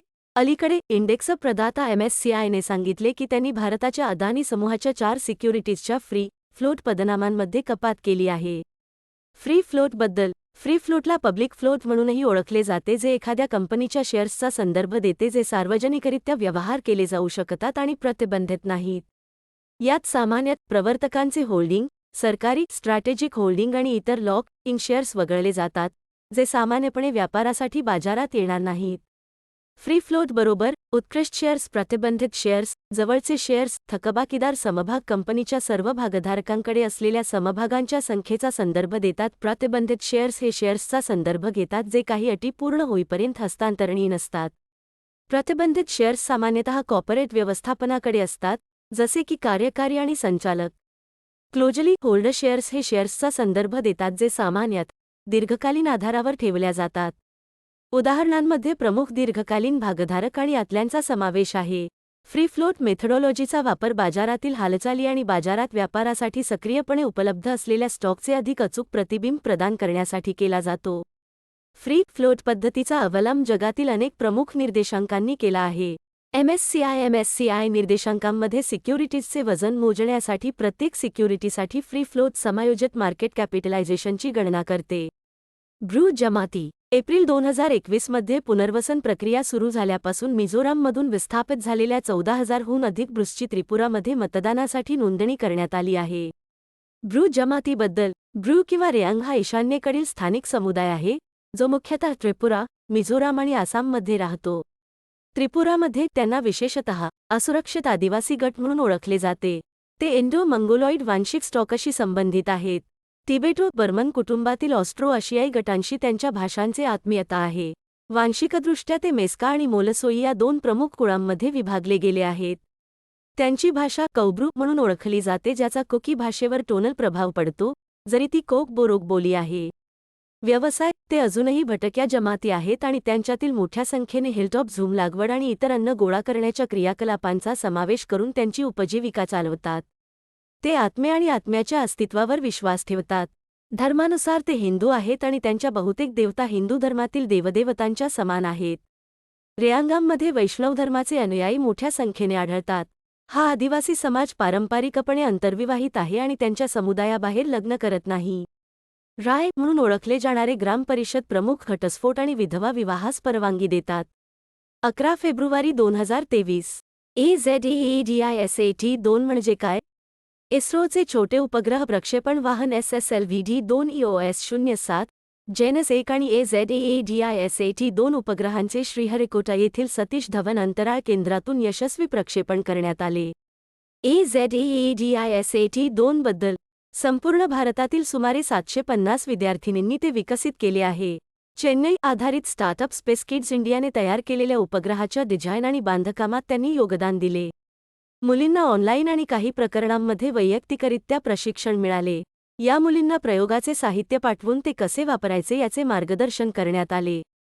स्पेसकिड्सने मूलभूत आणि साधे प्रयोग विकसित केले आहेत जे विद्यार्थी त्यांच्या विज्ञान शिक्षकांच्या एकाचवेळी पाठबळाने शिकू शकतात आणि एकत्र करू शकतात. उद्दिष्ट: उपग्रहामध्ये स्थापित केलेल्या 75 विद्यार्थ्यांच्या प्रयोगांमधून तापमान आणि रिसेट संख्या यासारख्या विविध आरोग्य डेटाचे मोजमाप करणे हे त्याचे उद्दिष्ट आहे. 11 फेब्रुवारी 2023. भारतीय पांढऱ्या पाठीमागे गिधाड. गंभीरपणे धोक्यात असलेल्या ओरिएंटल पांढऱ्या पाठीराख्या गिधाडांच्या पुनर्प्रदर्शन कार्यक्रमाचा तिसरा टप्पा नुकताच सुरू करण्यात आला. भारतीय पांढऱ्या पाठीराख्या गिधाडाबद्दल: ते मध्यम आकाराचे, गडद गिधाडे आहेत. वैज्ञानिक नाव: जेप्स बेंगॉलस. वितरण: Pakistan, Bharat, Bangladesh, Nepal, Bhutan, Myanmar, Burma, Thailand, Laos, Cambodia आणि दक्षिण व्हिएतनाम. अधिवास: बहुतेक मैदानी प्रदेशात आणि डोंगराळ प्रदेशात कमी वेळा आढळतात. खेड्यापाड्यात आणि शहरांजवळील शेतीतही दिसू शकतात. वैशिष्ट्ये: प्रौढ 75 ते 85 सेमी उंच असतात. व्हाईट नेकरफ, रंप आणि अंडरविंग कव्हरटसह. प्रौढ लोक काळ्या रंगाकडे झुकतात, तर तरुण लोक तपकिरी रंगाचे असतात. त्यांच्या पंखांचा विस्तार 180 ते 210 सेंटीमीटर. वजन: 5 ते 7.5 किलोपर्यंत. IUCN स्थिती: गंभीरपणे धोक्यात. 11 फेब्रुवारी 2023. सिमिलीपाल व्याघ्र प्रकल्प STR. सिमिलीपाल व्याघ्र प्रकल्प STR येथील वन कर्मचाऱ्यांनी अलीकडेच STR दक्षिण विभागातील पिठाबाटा वन्यजीव श्रेणीतील गोपीनाथपूर बीटमधून हरवलेल्या दंशांसह हत्तीचे शव बाहेर काढले. सिमिलीपाल व्याघ्र प्रकल्प STR बद्दल: स्थान: STR ओडिशाच्या उत्तरेकडील भागात मयूरभंज जिल्ह्यात स्थित आहे. हे उंच पठार आणि टेकड्यांनी वेढलेले आहे. सर्वात उंच शिखर म्हणजे खैरीबुरू आणि मेघशिनी, समुद्र सपाटीपासून 1515 मीटर उंचीवर. ही दुहेरी शिखरे. हा भूभाग मुख्यतः लेहरी आणि डोंगराळ आहे, खुल्या गवताळ प्रदेशांनी आणि वृक्षाच्छादित प्रदेशांनी वेढलेला आहे. 1956 मध्ये ते व्याघ्र प्रकल्प म्हणून घोषित करण्यात आले आणि 1973 मध्ये राष्ट्रीय संवर्धन कार्यक्रम प्रोजेक्ट टायगर अंतर्गत त्याचा समावेश करण्यात आला. 2250 कि.मी. च्या ट्रान्झिशनल एरिया सह STRचा 2009 मध्ये युनेस्कोने जागतिक नेटवर्क ऑफ बायोस्फिअर रिझर्व्हजचा एक भाग म्हणून समावेश केला आहे. हे जगातील एकमेव लँडस्केप आहे जे मेलेनिस्टिक वाघांचे घर आहे. STRच्या आसपासचा प्रदेश कोल्हा, संथाळा, भूमिजा, भातुडी, गोंडा, खाडिया, मंकडिया आणि सहारा यासह विविध जमातींचे निवासस्थान आहे. वनस्पती: ऑर्किडच्या 94 प्रजातींसह वनस्पतींच्या 1078 प्रजाती येथे आढळतात. निलगिरी हे देखील या क्षेत्रातील प्रमुख फुलांचे आकर्षण आहे. जीवजंतू: बिबट्या, गौर, हत्ती, लंगूर, भुंकणारे आणि ठिपके असलेले हरण, आळशी अस्वल, मुंगूस, उडणारी गिलेहरी, पोर्क्युपिन, कासव, मॉनिटा सरडा, अजगर, सांबर, पंगोलिनी. संविधानाचे कलम 105. राज्यसभेतील विरोधी पक्षनेत्यांनी असा युक्तिवाद केला आहे की राष्ट्रपतींच्या अभिभाषणावरील आभार प्रस्तावावरील भाषणातील काही भाग काढून टाकल्याच्या निषेधार्थ खासदारांना भाषण स्वातंत्र्य आहे. कलम 105 बद्दल: कलम 105 संसदेच्या सभागृहांचे आणि सदस्यांचे आणि समित्यांचे अधिकार, विशेषाधिकार इत्यादी संबंधित आहे आणि त्यात 4 कलमे आहेत.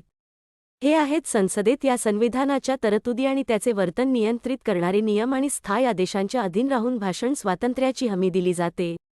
संसदेचा कोणताही सदस्य हाऊस ऑफ कॉमन्समध्ये किंवा त्याच्या कोणत्याही समित्यांमध्ये सांगितलेल्या कोणत्याही गोष्टीच्या किंवा त्याने दिलेल्या कोणत्याही मताच्या संदर्भात कोणत्याही न्यायालयात कार्यवाहीच्या अधीन राहणार नाही आणि कोणत्याही व्यक्तीच्या प्रकाशनाच्या संदर्भात कोणतीही व्यक्ती अशा दायित्वाच्या अधीन राहणार नाही.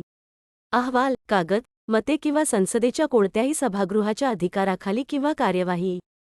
इतर सर्व बाबतीत संसदेच्या सदस्यांच्या प्रत्येक सदनाला, समित्या आणि अधिकार, विशेषाधिकार आणि प्रतिकारशक्ती असे अधिकार, विशेषाधिकार आणि इम्युनिटी वेळोवेळी निर्धारित केल्या जातील. कलम 1, 2 आणि 3 च्या तरतुदी अशा व्यक्तींना लागू होतील ज्यांना, या घटनेनुसार, संसदेच्या सभागृहाच्या किंवा त्याच्या कोणत्याही समितीच्या कामकाजात बोलण्याचा आणि अन्यथा भाग घेण्याचा अधिकार आहे. जसे ते संसदेच्या सदस्यांसाठी करतात. अनुच्छेद 105 मध्ये 2 वेगवेगळ्या पैलूंमध्ये सदनाच्या संसदीय विशेषाधिकारांची कल्पना केली आहे.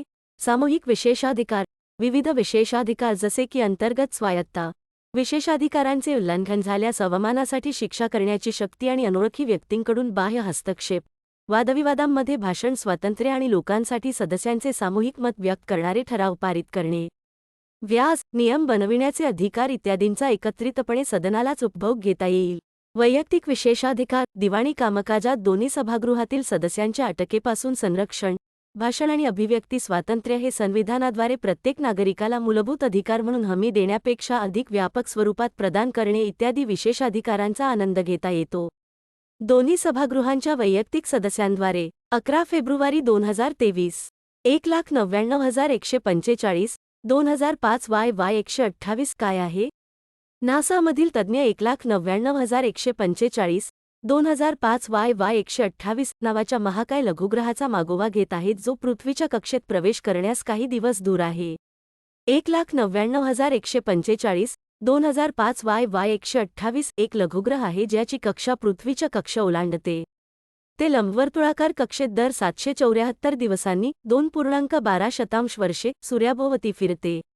2005 YY 128 बहुधा 566 ते 1.265 सहस्रांश किलोमीटर व्यासाचा आहे. त्याची कक्षा पृथ्वीच्या कक्षेपासून सर्वात जवळच्या बिंदूपासून 0.3 खगोलशास्त्री एकक आहे. लघुग्रह म्हणजे काय? लघुग्रह हे लहान, खडकाळ वस्तू आहेत जे सूर्याभोवती फिरतात. लघुग्रह जरी ग्रहांप्रमाणे सूर्याभोवती फिरत असले तरी ते ग्रहांपेक्षा खूपच लहान असतात. त्यापैकी बहुतेक मुख्य लघुग्रह पट्ट्यात राहतात, मंगळ आणि गुरूच्या कक्षेतील एक प्रदेश. खगोलशास्त्री एकक ओ म्हणजे काय? खगोलशास्त्री एकक ओ हे पृथ्वी आणि सूर्य यांच्यातील सरासरी अंतर आहे, जे सुमारे 93 दशलक्ष मैल किंवा 150 दशलक्ष किलोमीटर आहे. आपल्या सूर्यमालेतील अंतर मोजण्यासाठी खगोलशास्त्री एकके वापरली जातात. ASEAN डिजिटल मंत्र्यांची ADGMIN बैठक. अलीकडे तिसरी ASEAN डिजिटल मंत्री ADGMIN बैठक आभासी व्यासपीठावर झाली. ASEAN डिजिटल मंत्री ADGMIN बैठकीबद्दल ही 10 ASEAN association of South East Asian nations देश आणि संवाद भागीदार देशांच्या दूरसंचार मंत्र्यांची वार्षिक बैठक आहे. तिसऱ्या मंत्र्यांच्या बैठकीत Bharat ASEAN digital work plan 2023 मंजुरी देण्यात आली. कार्य आराखड्यात माहिती आणि दळणवळण तंत्रज्ञानाच्या क्षेत्रातील उदयोन्मुख क्षेत्रांमध्ये क्षमता वाढवणे आणि ज्ञानाची देवाणघेवाण समाविष्ट आहे, जसे की सायबर सिक्युरिटीमध्ये कृत्रिम बुद्धिमत्ता, नेक्स्ट जनरेशन स्मार्ट सिटी आणि सोसायटी. 5.0 मध्ये IoT आणि AIचे ॲप्लिकेशन EICT मध्ये चालू असलेले आणि प्रस्तावित प्रकल्प एकमेकांच्या पूरक शक्तींचा लाभ घेऊन भारत आणि ASEAN यांच्यातील सहकार्य मजबूत करतील. ASEAN बद्दल प्रमुख तथ्ये. हा दक्षिणपूर्व आशियाई राष्ट्रांच्या संघटनेचा एक गट आहे, ज्याची स्थापना 1967 मध्ये बँकॉक घोषणेवर स्वाक्षरी करून झाली. संस्थापक सदस्य इंडोनेशिया, मलेशिया, फिलिपिन्स, सिंगापूर आणि थायलंड. सध्या आसियानमध्ये Indonesia, Malaysia, Philippines, Singapore, Thailand, Brunei, Laos, Myanmar, Cambodia आणि व्हिएतनाम या 10 सदस्य राष्ट्रांचा समावेश आहे. हे आंतरशासकीय सहकार्याला प्रोत्साहन देते आणि त्याचे सदस्य आणि आशियातील इतर देशांमधील आर्थिक, राजकीय, सुरक्षा, लष्करी, शैक्षणिक आणि सामाजिक सांस्कृतिक एकात्मता सुलभ करते. 11 फेब्रुवारी 2023 सुंदरबन बायोस्फिअर रिझर्व्ह. अलीकडेच पक्षी, वन्यजीव प्रेमी आणि वन अधिकाऱ्यांनी पहिल्या सुंदरबन पक्षी महोत्सवादरम्यान 145 विविध पक्ष्यांच्या प्रजाती पाहिल्या. बातमीत का? पश्चिम बंगाल वनविभागाच्या सुंदरबन टायगर रिझर्व्ह STR विभागाद्वारे हा पहिला महोत्सव आयोजित करण्यात आला होता, ज्यामध्ये 6 संघांनी सुंदरबन बायोस्फिअर रिझर्व्हमधील विविध भागांना भेट दिली. सुंदरबन बायोस्फिअर रिझर्व्हचे महत्त्वाचे तथ्य सुंदरबन बंगालच्या उपसागरात गंगा, ब्रह्मपुत्रा आणि मेघना नद्यांच्या डेल्टावर स्थित आहे. या बायोस्फिअर रिझर्व्हमध्ये सुंदरबन व्याघ्र प्रकल्प, सुंदरबन राष्ट्रीय उद्यान, कोर क्षेत्र, हॅलिडे आयलंड आणि लुथियन बेट वन्यजीव अभयारण्यांचा समावेश आहे आणि सजनाखली वन्यजीव अभयारण्य त्याचे बफर क्षेत्र बनवते. हे युनेस्को जागतिक वारसा स्थळ म्हणून नियुक्त केले आहे. वनस्पती. परिसरातील वनस्पती ओलसर उष्णकटिबंधीय जंगले आणि भरती, ओहोटीची जंगले आहेत. प्राणी. येथे रॉयल बेंगाल टायगर, एस्टुअरीन मगर, गगेट डॉल्फिन, वॉटर मॉनिटर सरडाई. 11 फेब्रुवारी 2023 यानोमामी लोक. ब्राझील सरकारने अलीकडेच यानोमामी लोक राहत असलेल्या ॲमेझॉनमधील सर्वात मोठ्या स्वदेशी राखीव क्षेत्रातून बेकायदेशीर खाणकाम करणाऱ्यांना हटवण्याची कारवाई केली आहे. यानोमामी लोकांबद्दल. व्हेनेझुएला, ओरिनोको नदीचे खोरे आणि ब्राझील यांच्यामधील सीमावर्ती प्रदेशात पसरलेल्या प्रदेशात यानोमामी जमात हा स्थानिक लोकांचा समूह आहे. त्यांना दक्षिण अमेरिकन भारतीय देखील म्हणतात. ते झेरियाना भाषा बोलतात. अर्थव्यवस्था आणि व्यवसाय. ते चारा बागायतदार आहेत जे त्यांच्या उपजीविकेसाठी स्थलांतरित शेती, फळे गोळा करणे, केळी लागवड, शिकार इत्यादींवर अवलंबून असतात. डेव्हिड कोपेनवा यानोमामी कोण आहे? त्यांना रेन फॉरेस्टचे दलाई लामा म्हणून ओळखले जाते. ते स्वीडनमधील स्टॉकहोममध्ये, ज्याला पर्यायी नोबेल पारितोषिक देखील म्हणतात, राईट टू लिव्हलिहूड पुरस्कार प्राप्तकर्ते होते. यानोमामी लोकांच्या त्यांच्या पारंपरिक जमिनींचे संरक्षण करण्यासाठी 20 वर्षांच्या मोहिमेचे नेतृत्व करण्यासाठी ते प्रसिद्ध आहेत, जे जगातील स्थानिक नियंत्रणाखालील सर्वात मोठे पर्जन्यवन क्षेत्र आहे. 11 फेब्रुवारी 2023. दाऊदी बोहरा समुदाय. सर्वोच्च न्यायालयाने अलीकडेच दाऊदी बोहरा समुदायातील सदस्यांना बहिष्कृत करण्याच्या प्रथेच्या घटनात्मक वैधतेला आव्हान देणारी याचिका 9 न्यायाधीशांच्या खंडपीठाकडे पाठवली. दाऊदी बोहरा समुदायाबद्दल. दाऊदी बोहरा हे मुस्लिम समुदायाच्या शिया पंथाचे सदस्य आहेत. भारतात ते प्रामुख्याने गुजरातमध्ये आहेत आणि ते परंपरेने दुकानदार आणि व्यापारी होते. समुदायाची मुख्य भाषा लिसान अल दावत आहे, जी गुजराती भाषेची एक बोली आहे ज्यामध्ये अरबी आणि उर्दूचा समावेश आहे. समुदायाचा नेता अल दाई अल मुतलक म्हणून ओळखला जातो. 400 वर्षांहून अधिक काळ हा नेता भारताबाहेर आहे, ज्यात सध्याचे आणि 53वे नेते परमपूज्य डॉ. सय्यदना मुफद्दल सैफुद्दीन यांचा समावेश आहे. एक्सकम्युनिकेट म्हणजे काय? व्यवहारात बहिष्कृत होण्यामध्ये समुदायाशी संबंधित असलेल्या मशिदीमध्ये प्रवेश न करणे किंवा समुदायाला समर्पित असलेल्या दफनभूमीमध्ये प्रवेश न करणे समाविष्ट आहे. Bombay prevention of communication act 1949 हा काही समुदायांमध्ये प्रचलित बहिष्काराची प्रथा थांबवण्यासाठी लागू करण्यात आला. कारण बहिष्कार म्हणजे सदस्यांचे कायदेशीर हक्क आणि विशेषाधिकार हिरावून घेणे असे म्हटले जाते. समुदायाच्या नेत्याला त्याच्या सदस्यांना बहिष्कृत करण्याचा अधिकार आहे. 11 फेब्रुवारी 2023. बेगा जमात. अलीकडेच भारताच्या पंतप्रधानांनी बाजरीच्या 150हून अधिक जातींच्या संवर्धनात गुंतलेल्या बेगा जमातीच्या लहरीबाईच्या प्रयत्नांचे कौतुक केले. बायगा जमातीबद्दल. बायगा जमात विशेषतः असुरक्षित आदिवासी गटांपैकी PVTGS एक आहे. ते छत्तीसगड, झारखंड, बिहार, ओडिशा, पश्चिम बंगाल, मध्य प्रदेश आणि उत्तर प्रदेशमध्ये राहतात. व्यवसाय. पारंपरिकपणे बेगा अर्ध भटके जीवन जगत होते आणि काप आणि जाळण्याची शेती करत होते. आता ते त्यांच्या उपजीविकेसाठी मुख्यतः किरकोळ वनोपजावर अवलंबून आहेत. ते बेवार नावाच्या बदलत्या लागवडीचा सराव करतात. महुआ हा बैगाच्या खाण्यापिण्याचा एक महत्त्वाचा पैलू आहे. हे एक मादक पदार्थ आहे जे महुआच्या झाडाच्या फुलांच्या किण्वन आणि ऊर्ध्वपातनातून तयार केले जाते. टॅटू काढणे हा बेगा संस्कृतीचा अविभाज्य भाग आहे. प्रत्येक वय आणि शरीराच्या अवयवासाठी विशिष्ट टॅटू राखून ठेवलेला असतो. 12 फेब्रुवारी 2023. अमृतपेक्स 2023. दळणवळण मंत्र्यांनी अलीकडेच नवी दिल्ली येथे AMRITPEX 2023 चे उद्घाटन केले. AMRITPEX 2023 बद्दल. हे दळणवळण मंत्रालयाच्या अंतर्गत पोस्ट विभागाद्वारे आयोजित केलेले राष्ट्रीय फिलाटेलिक प्रदर्शन आहे. AMRITPEX 2023 चे भागधारक सांस्कृतिक मंत्रालय, भारत सरकार आणि फिलाटेलिक काँग्रेस ऑफ इंडिया. उद्दिष्ट. नॅशनल फिलाटली एक्झिबिशनचे उद्दिष्ट फिलाटलीच्या नवीन पिढीची ओळख करून देणे आहे. या प्रदर्शनात भारताचा इतिहास, संस्कृती, कला आणि वारसा यांचा तिकिटांच्या माध्यमातून समावेश असेल. या प्रदर्शनात डिजिटल प्रदर्शनांचाही समावेश असेल. काही आकर्षणे म्हणजे वॉल ऑफ फिलाटली, मॅस्कॉट, VR रूम्स आणि डिजिटल चरखा. डिजिटल किऑस्क, डिजिटल पोस्टकार्ड, प्रश्नमंजुषा आणि डिझाईन हे देखील एक हायलाईट आहेत. AMRITPEX 2023 च्या थीम. आझादी का अमृत महोत्सव, महिला शक्ती, युवा शक्ती, निसर्ग आणि वन्यजीव आणि संस्कृती आणि इतिहास. स्रोत. श्री अश्विनी वैष्णव यांच्या हस्ते आज प्रगती मैदानावर AMRITPEX 2023 राष्ट्रीय फिलाटेलिक प्रदर्शनाचे उद्घाटन. 12 फेब्रुवारी 2023. भारतीय भूगर्भीय सर्वेक्षण. भारतीय भूवैज्ञानिक सर्वेक्षण GSI 2023 ते 24 मध्ये 111 सार्वजनिक आरोग्य आणि सार्वजनिक चांगले भूविज्ञान उपक्रम हाती घेणार आहे.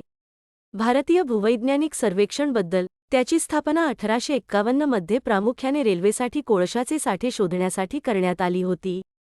गेल्या काही वर्षांत ते देशातील विविध क्षेत्रांमध्ये आवश्यक असलेल्या भू-विज्ञान माहितीच्या भांडारात वाढले आहे.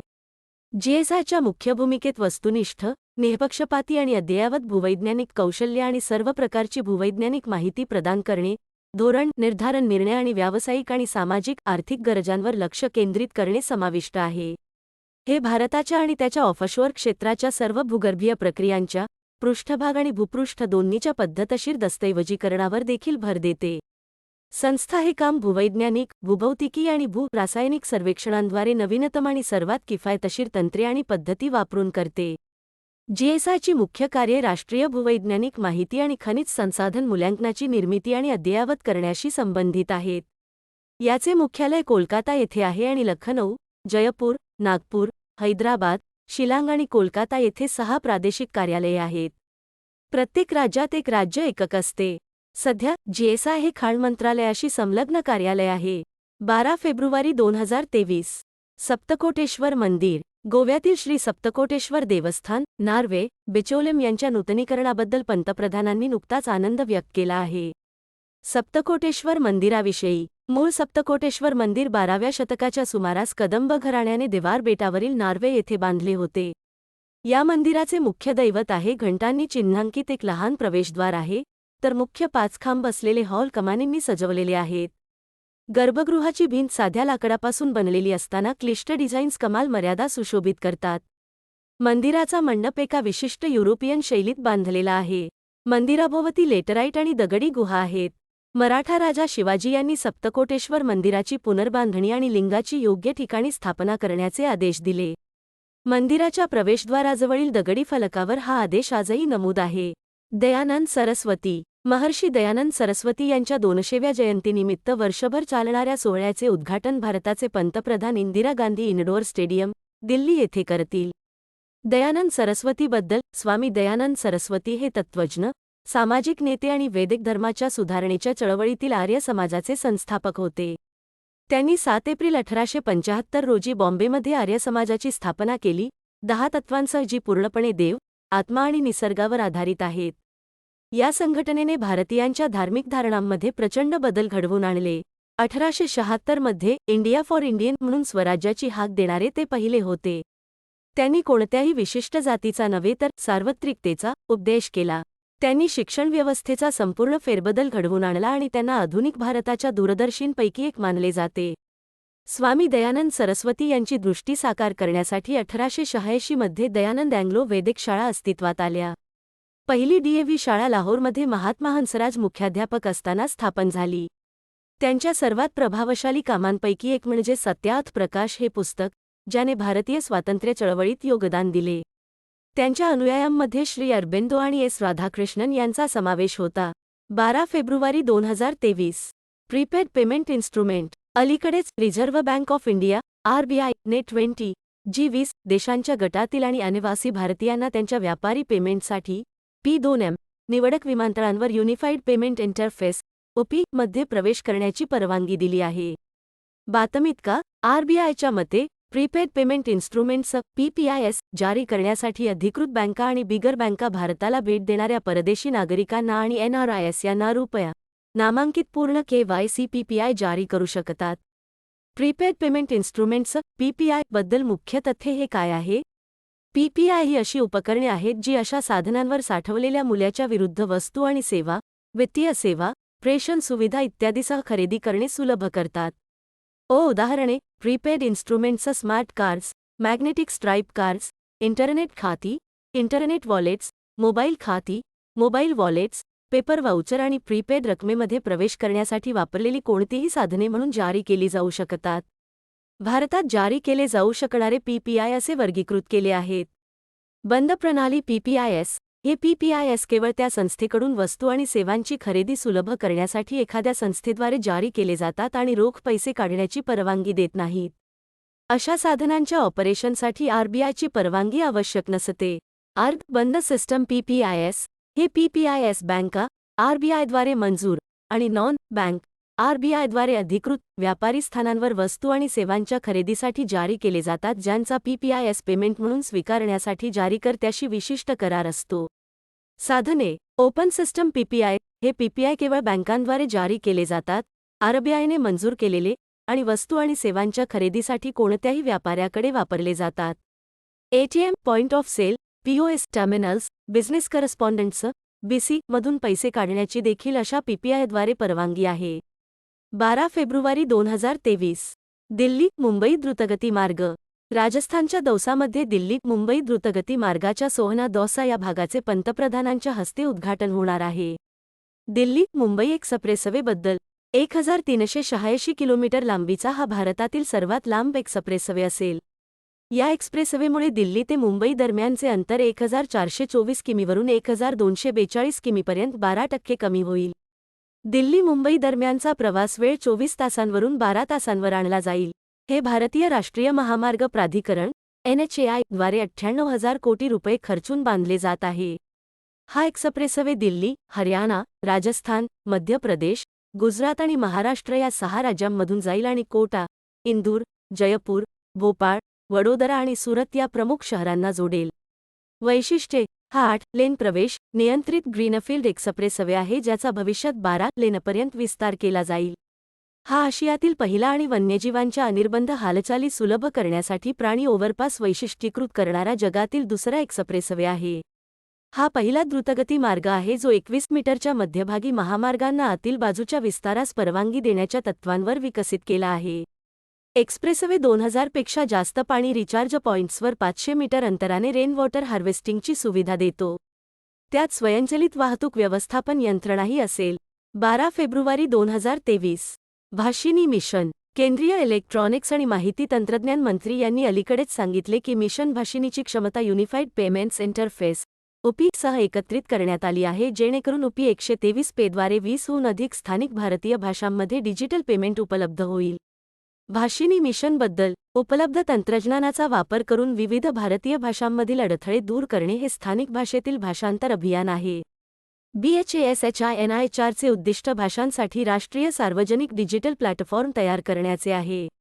या सरकारी प्लॅटफॉर्मचे उद्दिष्ट आहे कृत्रिम बुद्धिमत्ता आणि नैसर्गिक भाषा प्रक्रिया NLP संसाधने सार्वजनिक डोमेनमध्ये उपलब्ध करून देणे, भारतीय MSMEs, स्टार्टअप्स आणि वैयक्तिक नवोन्मेषकांसाठी. यामुळे विकासकांना सर्व भारतीयांना त्यांच्या मूळ भाषेत इंटरनेट आणि डिजिटल सेवा सहज उपलब्ध करून देण्यात मदत होईल. या ऑनलाईन प्लॅटफॉर्ममध्ये स्वतंत्र भाषादान विभाग देखील आहे जो व्यक्तींना एकाधिक क्राउडसोर्सिंग उपक्रमांमध्ये योगदान देऊ शकतो आणि ते संबंधित अँड्रॉइड आणि iOS ॲप्सद्वारे देखील प्रवेशयोग्य आहे. UPI 123 पे म्हणजे काय? ही एक त्वरित पेमेंट प्रणाली आहे जी वापरकर्त्यांना इंटरनेट कनेक्शनशिवाय UPI व्यवहार करू देते. हे national payments corporation of India NPCI ने लॉन्च केले होते. UPI 123 पेद्वारे व्यवहार IVR इंटरॅक्टिव्ह व्हॉइस रिस्पॉन्स आधारित पेमेंट सोल्युशन, मिस्ड कॉल, ध्वनी आधारित तंत्रज्ञान आणि पेमेंट ॲपद्वारे केले जाऊ शकतात. 12 फेब्रुवारी 2023. ऑपरेशन दोस्त म्हणजे काय? भारताने अलीकडेच 7.9 रिश्टर स्केल तीव्रतेच्या भूकंपाचा धक्का बसलेल्या तुर्की आणि सिरियाला मदत करण्यासाठी ऑपरेशन दोस्त सुरू केले आहे. ऑपरेशन दोस्तबद्दल. सिरिया आणि तुर्कस्तानला मदत करण्यासाठी भारत सरकारने सुरू केलेले हे एक सतत शोध आणि बचाव अभियान आहे. जेव्हा त्यांनी एक प्रचंड भूकंप पाहिल्यानंतर हजारो लोक मरण पावले, जखमी झाले आणि ढिगाऱ्याखाली अडकले. ऑपरेशन दोस्त अंतर्गत भारताने शोध आणि बचाव पथके, मुख्यत्वे राष्ट्रीय आपत्ती प्रतिसाद दल NDRF च्या टीम, साहित्य, औषधे, वैद्यकीय उपकरणे आणि उपभोग्य वस्तू तुर्की आणि सिरियाला पाठवल्या आहेत. NDRFच्या पथकांमध्ये श्वान पथक, औषधे, ब्लँकेट, चारचाकी वाहनांचा समावेश आहे.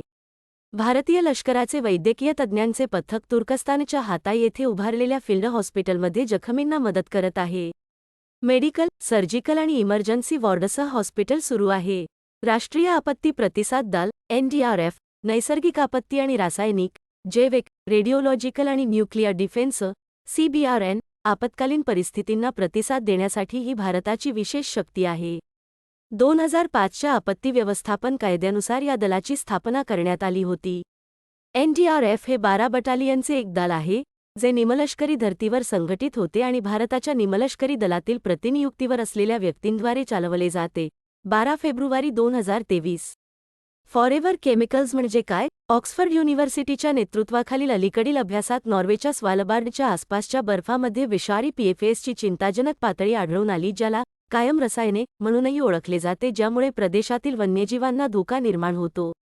फॉरेव्हर केमिकल्सबद्दल. PFAS पर आणि पॉलिफ्लोरिनेटेड अल्काइल पदार्थ, ज्याला फॉरेव्हर केमिकल्स असेही म्हणतात, हे 4700 पेक्षा जास्त अत्यंत स्थिर मानवनिर्मित रसायनांचे एक मोठे रासायनिक कुटुंब आहे. ते आजपर्यंतचे सर्वात चिकाटीचे सिंथेटिक रसायने आहेत. हे प्रथम 1940च्या दशकात विकसित केले गेले होते आणि आता ते नॉनस्टिक पॅन, पाणी प्रतिरोधक कापड आणि फायर सप्रेशन फोम्ससह विविध उत्पादनांमध्ये आढळतात. PFAS वातावरणात सहजपणे खराब होत नाही आणि पाण्यात खूप फिरते. PFASची अविनाशिता त्यांच्या कार्बन फ्लोराईड बॉन्ड्समधून येते, सेंद्रिय रसायनशास्त्रातील बॉन्डच्या सर्वात मजबूत प्रकारांपैकी एक. कालांतराने हे प्रदूषक वातावरणात साचले आहेत. औद्योगिक प्रक्रियांमुळे आणि लँडफिल्समधून लिचिंगमुळे हवा, माती, भूजल आणि तलाव आणि नद्यांमध्ये प्रवेश करतात. PFAS जगभरातील वातावरणात आढळले आहे, अगदी आर्क्टिकसारख्या अतिदुर्गम भागातही. ते जागतिक स्तरावर लोक आणि वन्यजीवांच्या रक्तात आणि आईच्या दुधात देखील आढळले आहेत. PFASच्या अगदी कमी पातळीच्या दीर्घकाळापर्यंत संपर्कात यकृताचे नुकसान, उच्च कोलेस्टेरॉल, रोगप्रतिकारक प्रतिक्रिया कमी होणे, जन्माचे कमी वजन आणि अनेक प्रकारचे कर्करोग यांचा समावेश आहे. 12 फेब्रुवारी 2023. सोलर प्रॉमिनन्स म्हणजे काय? शास्त्रज्ञांनी अलीकडेच सूर्याच्या उत्तर ध्रुवाजवळ एक मोठे महत्त्व पाहिले आहे. सौर महत्त्वाबद्दल. हे काय आहे? सोलर डिस्कच्या काठावरील मोठ्या, लूपसारखी रचना काही वेळा जागेच्या गडद पार्श्वभूमीच्या विरुद्ध चमकदारपणे उभी असते. या प्रचंड संरचनांना सौर प्रमुखता म्हणतात. प्रॉमिनन्स फोटोस्फिअरमध्ये सूर्याच्या पृष्ठभागावर नांगरलेले असतात आणि सूर्याच्या गरम बाह्य वातावरणात बाहेर पसरतात, ज्याला कोरोना म्हणतात. ते सूर्याच्या कोरोनामध्ये सभोवतालच्या प्लाझ्मापेक्षा खूप थंड आणि घन आहेत. सूर्याच्या जटिल चुंबकीय क्षेत्राद्वारे प्रॉमिनन्सला आकार दिला जातो. बहुतेकदा प्रत्येक टोकाला सूर्याच्या पृष्ठभागावर नांगरलेल्या लूप बनवतात. प्रसिद्धी प्रचंड आहे, हजारो किलोमीटरपर्यंत पसरलेली आहे. ते अनेक दिवस किंवा अनेक महिन्यांपर्यंत टिकू शकतात. काही प्रमुखता फुटतात आणि तुटतात, ज्यामुळे कोरोनल मास इजेक्शन CMES होतात. सोलर फिलामेंट्स म्हणजे काय? कधीकधी सूर्याच्या डिस्कच्या काठावर न राहता सूर्याच्या तेजस्वी पार्श्वभूमीच्या विरुद्ध ठळकपणा दिसून येतो. सूर्याच्या तेजस्वी पार्श्वभूमीच्या तुलनेत हे प्रमुख स्थान गडद दिसतात आणि त्यांना सौर तंतू म्हणतात. कोरोनल मास इजेक्शन CMES म्हणजे काय? CME हे सूर्याच्या कोरोनापासून प्लाझ्मा आणि चुंबकीय क्षेत्राचे मोठ्या प्रमाणात निष्कासन आहेत जे आंतरग्रही अवकाशात बाहेरून पसरतात. CMEच्या स्फोटात सूर्यापासून शेकडो किलोमीटर प्रति सेकंद या वेगाने सुमारे 1 अब्ज टन सामग्री बाहेर पडते. ते पृथ्वीवर भूचुंबकीय वादळे निर्माण करू शकतात ज्याचा जमिनीवर आणि अंतराळ आधारित तंत्रज्ञान प्रणालींवर महत्त्वपूर्ण परिणाम होऊ शकतो. अखिल भारतीय घरगुती कामगार सर्वेक्षण. कामगार आणि रोजगार राज्यमंत्र्यांनी नुकतीच लोकसभेत माहिती दिली की कामगार ब्युरोने अखिल भारतीय घरगुती कामगार सर्वेक्षण हाती घेतले आहे. अखिल भारतीय घरगुती कामगार सर्वेक्षणबद्दल 2021 मध्ये सुरू करण्यात आलेले हे स्वतंत्र भारतातील पहिलेच सर्वेक्षण आहे. सर्वेक्षणात सर्व राज्ये आणि केंद्रशासित प्रदेशांचा समावेश असेल. 742 जिल्ह्यांमधील 1.5 लाख कुटुंबांचा समावेश असेल. सर्वेक्षणाची मुख्य उद्दिष्टे आहेत. राष्ट्रीय आणि राज्य स्तरावर घरगुती कामगारांच्या संख्येचा, प्रमाणाचा अंदाज लावा. लिव्ह इन, लिव्ह आउट DWचे घरगुती अंदाज. वेगवेगळ्या प्रकारच्या कुटुंबांद्वारे गुंतलेल्या DWची सरासरी संख्या. लेबर ब्युरोची प्रमुख तथ्ये. लेबर ब्युरो हे कामगार आणि रोजगार मंत्रालयाच्या अंतर्गत संलग्न कार्यालय आहे, जे 1 ऑक्टोबर 1946 रोजी स्थापन करण्यात आले. कामगारांच्या विविध पैलूंवरील आकडेवारीचे संकलन, विश्लेषण आणि प्रसार करण्याचे काम त्याच्याकडे सोपविण्यात आले आहे. हे औद्योगिक कामगार, कृषी, ग्रामीण मजूर, शहरी भागातील निवडक जीवनावश्यक वस्तूंच्या किरकोळ किंमत निर्देशांक इत्यादींसाठी ग्राहक किंमत निर्देशांक जारी करते. श्रम ब्युरोद्वारे जलद रोजगार सर्वेक्षण आणि बेरोजगार सर्वेक्षण देखील केले जात आहे. 13 फेब्रुवारी 2023. कॉलरा रोग. वर्ल्ड हेल्थ ऑर्गनायझेशनच्या मते, आफ्रिकन खंडात या दशकातील सर्वात वाईट कॉलरा संकट दिसण्याची शक्यता आहे, अत्यंत हवामानातील घटना आणि खराब पाणीपुरवठा आणि स्वच्छता पायाभूत सुविधांमुळे. कॉलरा रोगाबद्दल. हा एक जीवघेणा संसर्गजन्य रोग आहे आणि सार्वजनिक आरोग्यास धोका आहे. हा एक तीव्र, अतिसाराचा आजार आहे जो विब्रिओ कॉलरा या जीवाणूच्या आतड्याच्या संसर्गामुळे होतो. लक्षणे: भरपूर पाणचट जुलाब, उलट्या होणे, पाय दुखणे. हे कोलेरा बॅक्टेरियमने दूषित असलेल्या पाण्याद्वारे किंवा अन्नाद्वारे मानवांमध्ये प्रसारित केले जाते. सांडपाणी आणि पिण्याच्या पाण्याची अपुरी प्रक्रिया असलेल्या भागात हा रोग वेगाने पसरतो. सध्या 3 WHO प्री-क्वालिफाईड ओरल कॉलरा लस OCV, ड्युकोरल, शांचोल आणि युविचोल प्लस आहेत. सर्व 3 लसींना संपूर्ण संरक्षणासाठी 2 डोस आवश्यक आहेत. 13 फेब्रुवारी 2023. मॅमॅटस ढग काय आहेत? अलीकडेच नासाच्या खगोलशास्त्रज्ञाने मॅमॅटस ढगांच्या निर्मितीचे स्पष्टीकरण दिले. मॅमॅटस ढग बद्दल मॅमॅटस ढग हे विशिष्ट ढगांच्या स्वरूपाचा संदर्भ देतात जे दुसऱ्या ढगाच्या पायथ्यापासून बाहेर पडलेल्या फुगवटा किंवा प्रोट्रूजनने वेगळे केले जातात. ते सहसा मोठ्या क्युम्युलोनिंबस ढगांच्या संयोगाने तयार होतात. सामान्यतः क्युम्युलोनिंबस ढगातील अशांततेमुळे मॅमॅटस तयार होईल, विशेषतः प्रक्षेपित एव्हिलच्या खालच्या बाजूस, कारण ते वेगाने खालच्या पातळीवर उतरते. मॅमॅटस ढग सामान्यतः सर्वात अस्थिर कम्युलोनिम्समध्ये तयार होतात. याचा अर्थ असा की परिसरात गारपीट, मुसळधार पाऊस आणि वीज पडण्याची शक्यता असते आणि जर हिवाळ्यात हवा पुरेशी थंड असेल तर ते बर्फ तयार करू शकतात. ऑब्राईट उल्का म्हणजे काय? Physical research laboratory (PRL) Ahmedabad येथील शास्त्रज्ञांच्या एका गटाने नुकत्याच केलेल्या विश्लेषणातून असे दिसून आले आहे की गुजरातमधील 2 गावांना ऑब्राईट उल्कापिंडाचा फटका बसला आहे. बातमीत का? 2 गावांमध्ये पडलेल्या तुकड्यांना ही गावे असलेल्या तालुक्याच्या नावावरून दियोदर उल्का असे नाव देण्यात आले आहे. भारतात ऑब्राईटचा हा दुसरा रेकॉर्ड क्रॅश आहे. शेवटचा 2 डिसेंबर 1852 रोजी बस्ती, उत्तर प्रदेश येथे झाला. ऑब्राईट मीटिअराइट्सबद्दल मुख्य तथ्ये. ऑब्राईट उल्का हे खडबडीत दाणेदार आग्नेय खडक आहेत जे ऑक्सिजन खराब परिस्थितीत तयार होतात. त्यामध्ये विविध प्रकारचे विदेशी खनिजे आहेत जी पृथ्वीवर आढळत नाहीत. गुजरातमध्ये नुकत्याच सापडलेल्या ऑब्राईट उल्कामध्ये ऑर्थोपायरोक्सिनचा समावेश आहे. पायरोक्सिन म्हणजे काय? पायरोक्सिन हे सिलिकेट्स असतात ज्यात सिलिका टेट्राहेड्राच्या एकल साखळ्या असतात. CO4, डायपसाइड आणि जेडाइट सारख्या पायरोक्सिनचा वापर रत्न म्हणून केला गेला आहे. स्पोड्युमिनचा वापर ऐतिहासिकदृष्ट्या लिथियम धातू म्हणून केला जात होता आणि पायरोक्सिनसह खडक देखील बांधकामात वापरला जाणारा ठेचलेला दगड तयार करण्यासाठी वापरला गेला आहे. 13 फेब्रुवारी 2023. नागरहोल व्याघ्र प्रकल्प. नागराहोल व्याघ्र प्रकल्पात नुकत्याच झालेल्या पक्षी सर्वेक्षणात काही स्थलांतरित पक्ष्यांसह 290 पक्ष्यांच्या प्रजातींची नोंद झाली आहे. नागरहोल व्याघ्र प्रकल्पाबद्दल. नागरहोल हे कर्नाटकातील एक महत्त्वाचे व्याघ्र प्रकल्प आहे आणि प्रकल्प व्याघ्र आणि प्रकल्प हत्ती अंतर्गत संरक्षणाचे प्रमुख केंद्र आहे. पूर्वी राजीव गांधी राष्ट्रीय उद्यान म्हणून ओळखल्या जाणाऱ्या नागराहोल व्याघ्र प्रकल्पाचे नाव नागराहोल नदीवरून ठेवण्यात आले होते. हे व्याघ्र प्रकल्प वाघ आणि हत्तींसाठी ब्रह्मागिरी वन्यजीव अभयारण्याद्वारे पश्चिम घाटाच्या इतर भागात आणि बांदीपूर व्याघ्र प्रकल्पाद्वारे पूर्व घाटांना जोडणारा एक महत्त्वपूर्ण निवासस्थान बनवतो. वनस्पती. यामध्ये प्रामुख्याने सागवान आणि गुलाबाची झाडे असलेली ओलसर पानझडी जंगले असतात. प्राणी. वाघ, बिबट्या एशियाटिक, जंगली कुत्रा, आळशी अस्वल, एशियाटिक हत्ती, गौर, सांबर चितळ मुंडजॅक, 4 शिंगे असलेले मृगी. 13 फेब्रुवारी 2023. INDIA उपक्रम काय आहे? ChatGPTने आणलेल्या AI-मधील क्रांतिकारी संक्रमणाच्या पार्श्वभूमीवर सरकार भारतीय टेक कंपन्या, स्टार्टअप्स आणि शैक्षणिक संस्थांच्या भागीदारीत इंडिया उपक्रमाचा विस्तार करत आहे. INDIA उपक्रमाबद्दल. हे भारताचे राष्ट्रीय कृत्रिम बुद्धिमत्ता पोर्टल आहे जे 28 मे 2020 रोजी लॉन्च करण्यात आले.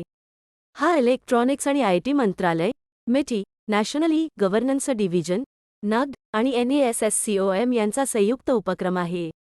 NAGD. 2009 मध्ये NAGD डिजिटल इंडिया कॉर्पोरेशन, MITद्वारे स्थापन केलेली नफा कंपनी अंतर्गत स्वतंत्र व्यवसाय विभाग म्हणून तयार करण्यात आला.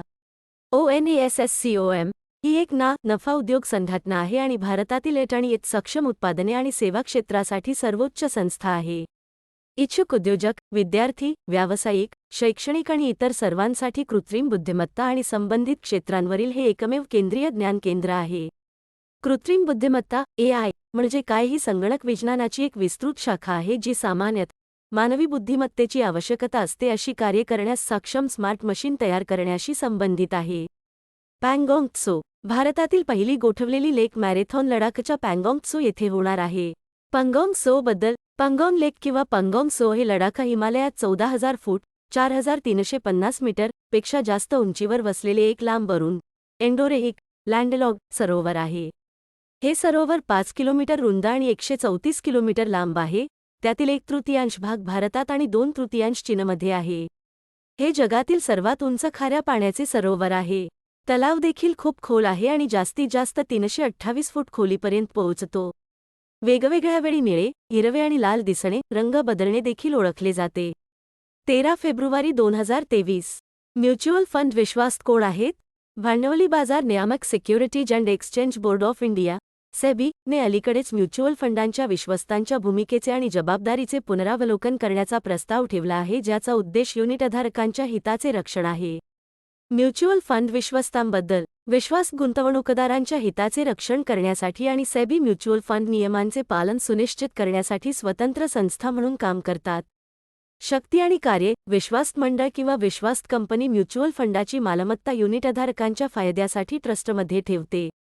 ते म्युच्युअल फंडासाठी योजना तयार करण्यासाठी आणि विविध योजनांतर्गत जमा केलेल्या निधीचे व्यवस्थापन करण्यासाठी मालमत्ता व्यवस्थापन कंपनी एएमसी नियुक्त करतात. ट्रस्टी एएमसीच्या जबाबदाऱ्या सेट करेल आणि कोणत्याही नवीन योजनेवर लक्ष ठेवेल.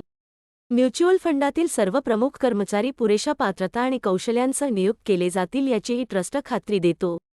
निधीच्या कामकाजाशी संबंधित एएमसीकडून कोणत्याही माहितीची विनंती करण्याचा अधिकार आहे. सेबी नियमांचे पालन न केल्यास किंवा युनिटधारकांच्या हिताचे संरक्षण न केल्यास एएमसी विरुद्ध कारवाई करण्यास किंवा एएमसीला दंड ठोठावण्याचा अधिकार ट्रस्टीला आहे. रचना. प्रत्येक म्युच्युअल फंडामध्ये किमान 4 विश्वास्त असणे आवश्यक आहे किंवा ते किमान 4 संचालकांसह विश्वास्त कंपनी नियुक्त करू शकतात. 2/3 विश्वास्त स्वतंत्र असणे आवश्यक आहे. एएमसी ज्या गटाशी संबंधित आहे त्याच गटातून विश्वास्त नियुक्त करता येत नाही. मालमत्ता व्यवस्थापन कंपनी एएमसी म्हणजे काय? एएमसी हे ट्रस्टचे गुंतवणूक व्यवस्थापक आहे. हे म्युच्युअल फंडाच्या दैनंदिन कामकाजाची काळजी घेते आणि गुंतवणूकदारांच्या पैशांचे व्यवस्थापन देखील करते. एएमसीमध्ये मुख्य गुंतवणूक अधिकारी, निधी व्यवस्थापक आणि विश्लेषक असतात, जे लाँच केलेल्या विविध योजनांचे व्यवस्थापन करण्यासाठी एकत्रितपणे जबाबदार असतात. पेट्रोलियम निर्यात करणाऱ्या देशांची संघटना ओपेक काय आहे? ओपेकच्या सरचिटणीसांनी जगाच्या भविष्यातील ऊर्जेच्या गरजा पूर्ण करण्यासाठी देशांना तेलामध्ये अधिक गुंतवणूक करण्याचे आवाहन केले आणि हवामान धोरणे अधिक संतुलित आणि न्याय्य असणे आवश्यक असल्याचे सांगितले. पेट्रोलियम निर्यात करणाऱ्या देशांच्या संघटनेबद्दल. ओपेक हे काय आहे? ही तेल निर्यात करणाऱ्या देशांची कायमस्वरूपी आंतरसरकारी संस्था आहे. मिशन त्याच्या सदस्य देशांच्या पेट्रोलियम धोरणांचे समन्वय आणि एकीकरण करण्यासाठी हानिकारक आणि अनावश्यक चढउतार दूर करण्याच्या दृष्टीने आंतरराष्ट्रीय तेल बाजारातील तेलाच्या किंमती स्थिर असल्याची खात्री करा. निर्मिती. Iran, Iraq, Kuwait, Saudi Arabia आणि व्हेनेझुएला या 5 संस्थापक सदस्यांनी 1960 मध्ये त्याची स्थापना केली. सध्या त्याचे 13 सदस्य आहेत, ज्यात अल्जेरिया, अंगोला, काँगो, Equatorial Guinea, Gabon, Libya, Nigeria आणि संयुक्त अरब अमिरातीचा समावेश आहे.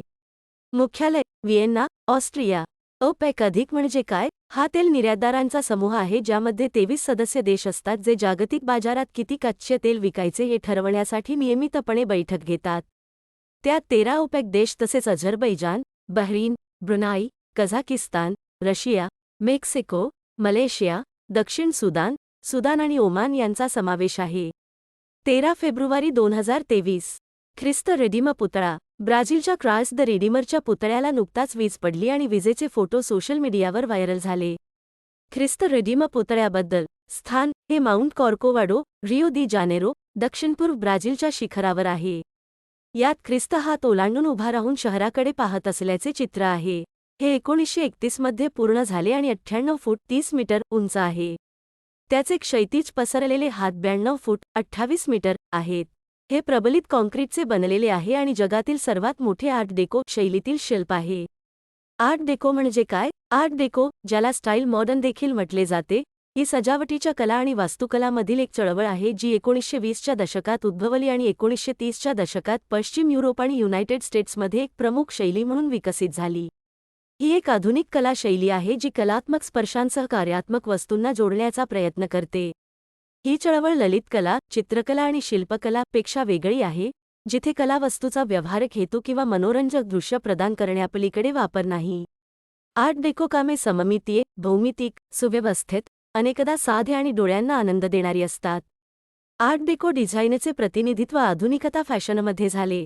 त्याच्या उत्पादनांमध्ये वैयक्तिकरित्या तयार केलेल्या लक्झरी वस्तू आणि मोठ्या प्रमाणात उत्पादित वस्तूंचा समावेश आहे. 13 फेब्रुवारी 2023. तानसा वन्यजीव अभयारण्य.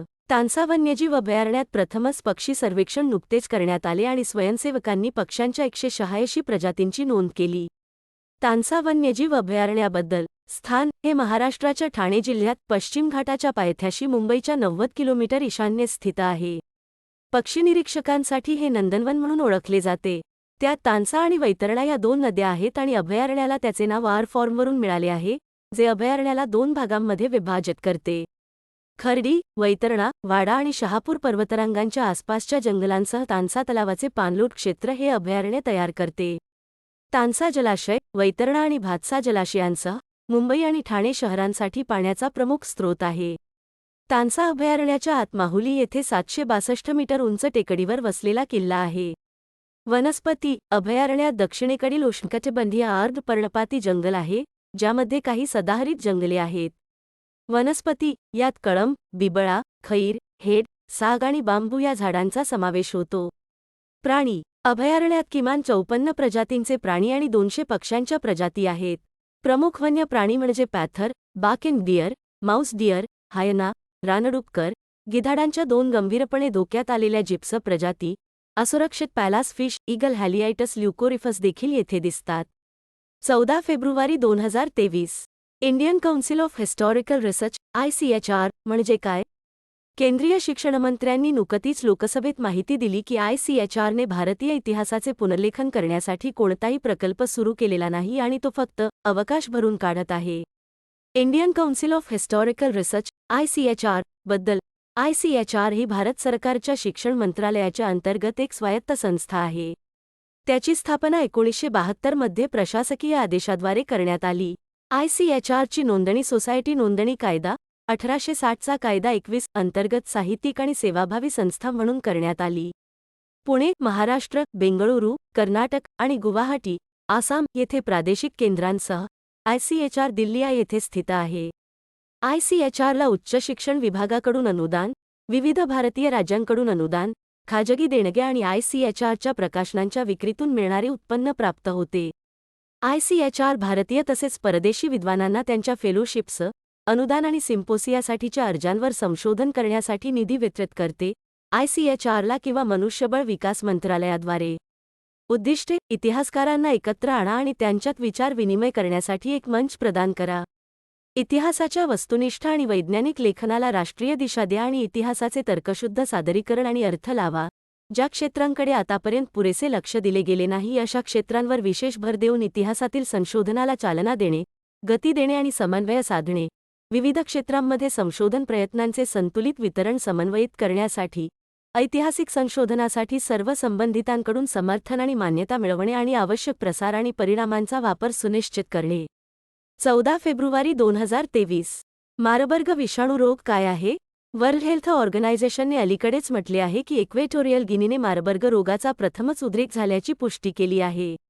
मारबर्ग विषाणू रोग MVD बद्दल हे काय आहे? MVD, ज्याला पूर्वी मारबर्ग हेमोरेजिक ताप म्हणून ओळखले जात असे, हा एक दुर्मिळ परंतु गंभीर रक्तस्रावी ताप आहे जो लोक आणि गैर-मानवी प्रायमेट दोघांनाही प्रभावित करतो. प्रयोजक एजंट MVD हा मारबर्ग विषाणूमुळे होतो, एक अनुवांशिकदृष्ट्या अद्वितीय झुनोटिक, प्राणी जनित RNA विषाणू. मारबर्ग आणि एबोला विषाणू हे दोन्ही फिलेव्हिरिडाe कुटुंबातील फिलोव्हायरस सदस्य आहेत. मारबर्ग विषाणू पहिल्यांदा 1967 मध्ये ओळखला गेला, जेव्हा मारबर्ग आणि फ्रँकफर्ट, जर्मनी आणि बेलग्रेड, युगोस्लाविया, आता सर्बिया येथील प्रयोगशाळांमध्ये एकाच वेळी रक्तस्रावी तापाचा उद्रेक झाला. मारबर्ग विषाणूचे जलाशय होस्ट आफ्रिकन फळ वटवाघूळ रुसेटस इजिप्शियस आहे. प्रसार मारबर्ग विषाणू फळांच्या वटवाघळांपासून लोकांमध्ये पसरतो आणि माणसातून माणसात पसरतो. मृत्यू सरासरी MVD केस मृत्यू दर सुमारे 50% आहे. उपचार मारबर्ग विषाणू रोगासाठी कोणताही विशिष्ट उपचार नाही. सहाय्यक थेरपी जसे की अंतस्नायू द्रवपदार्थ, इलेक्ट्रोलाइट बदलणे, पूरक ऑक्सिजन, तसेच रक्त आणि रक्त उत्पादने बदलणे जगण्याची क्षमता सुधारते. व्हायरल हेमोरेजिक ताप VHF म्हणजे काय? VHF हा रोगांचा समूह आहे जो व्हायरसच्या विविध कुटुंबांमुळे होतो.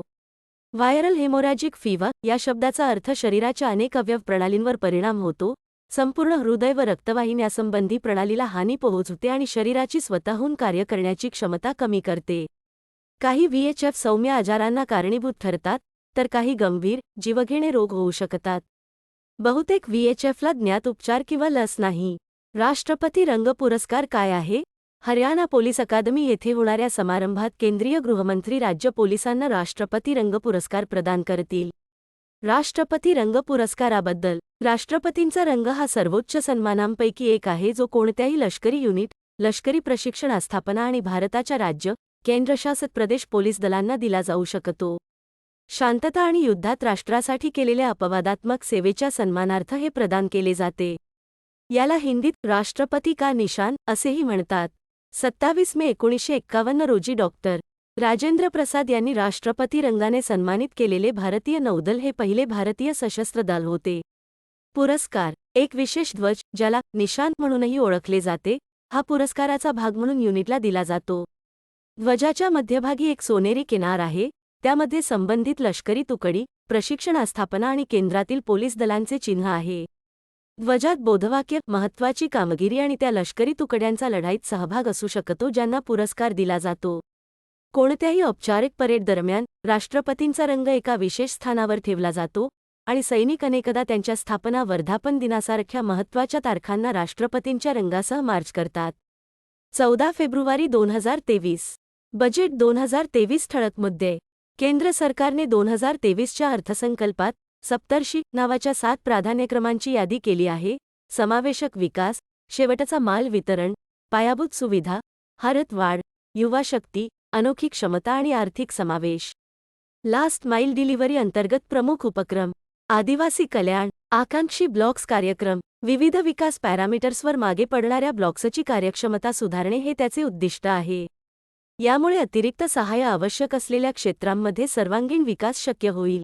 या कार्यक्रमात सुरुवातीला 31 राज्ये आणि केंद्रशासित प्रदेशांमधील 500 जिल्ह्यांचा समावेश असेल.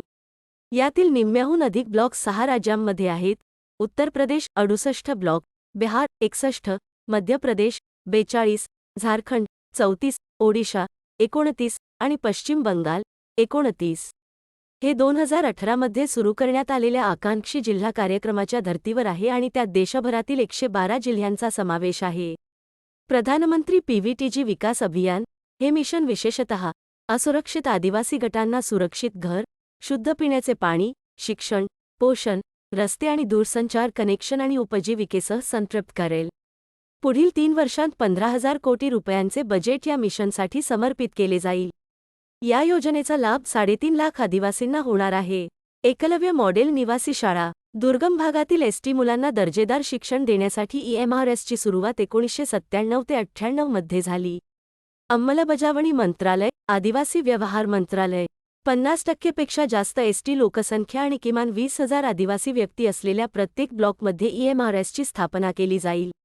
अर्थसंकल्प 2023. पुढील 3 वर्षांत केंद्र 740 एकलव्य मॉडेल निवासी शाळांसाठी 38,800 शिक्षक आणि सहाय्यक कर्मचाऱ्यांची भरती करेल. अवर्षणप्रवण प्रदेशासाठी पाणी, अप्पभद्रा प्रकल्पाला केंद्राकडून 5,300 कोटींची मदत दिली जाणार आहे. अप्पभद्रा प्रकल्प कर्नाटक राज्याच्या मध्यवर्ती भागात ही एक प्रमुख उपसा सिंचन योजना आहे. चिक्कमगलूर, चित्रदुर्ग, तुमकूर आणि दावणगेरे या दुष्काळी जिल्ह्यांमध्ये सूक्ष्म सिंचनाद्वारे 2,25,515 हेक्टर क्षेत्राला सिंचन करण्याचे नियोजन आहे. दुष्काळी तालुक्यांमध्ये 6 TMCFT पाण्याने 367 टाक्या भरून भूजल टेबल पुनर्भरण आणि पिण्याचे पाणी पुरवण्याचाही प्रस्ताव आहे. शिलालेखांचे भारत सामायिक भांडार, भारत श्री. पहिल्या टप्प्यात 1 लाख प्राचीन शिलालेखांचे डिजिटलायझेशन करून ते डिजिटल एपिग्राफी म्युझियममध्ये स्थापित केले जाईल.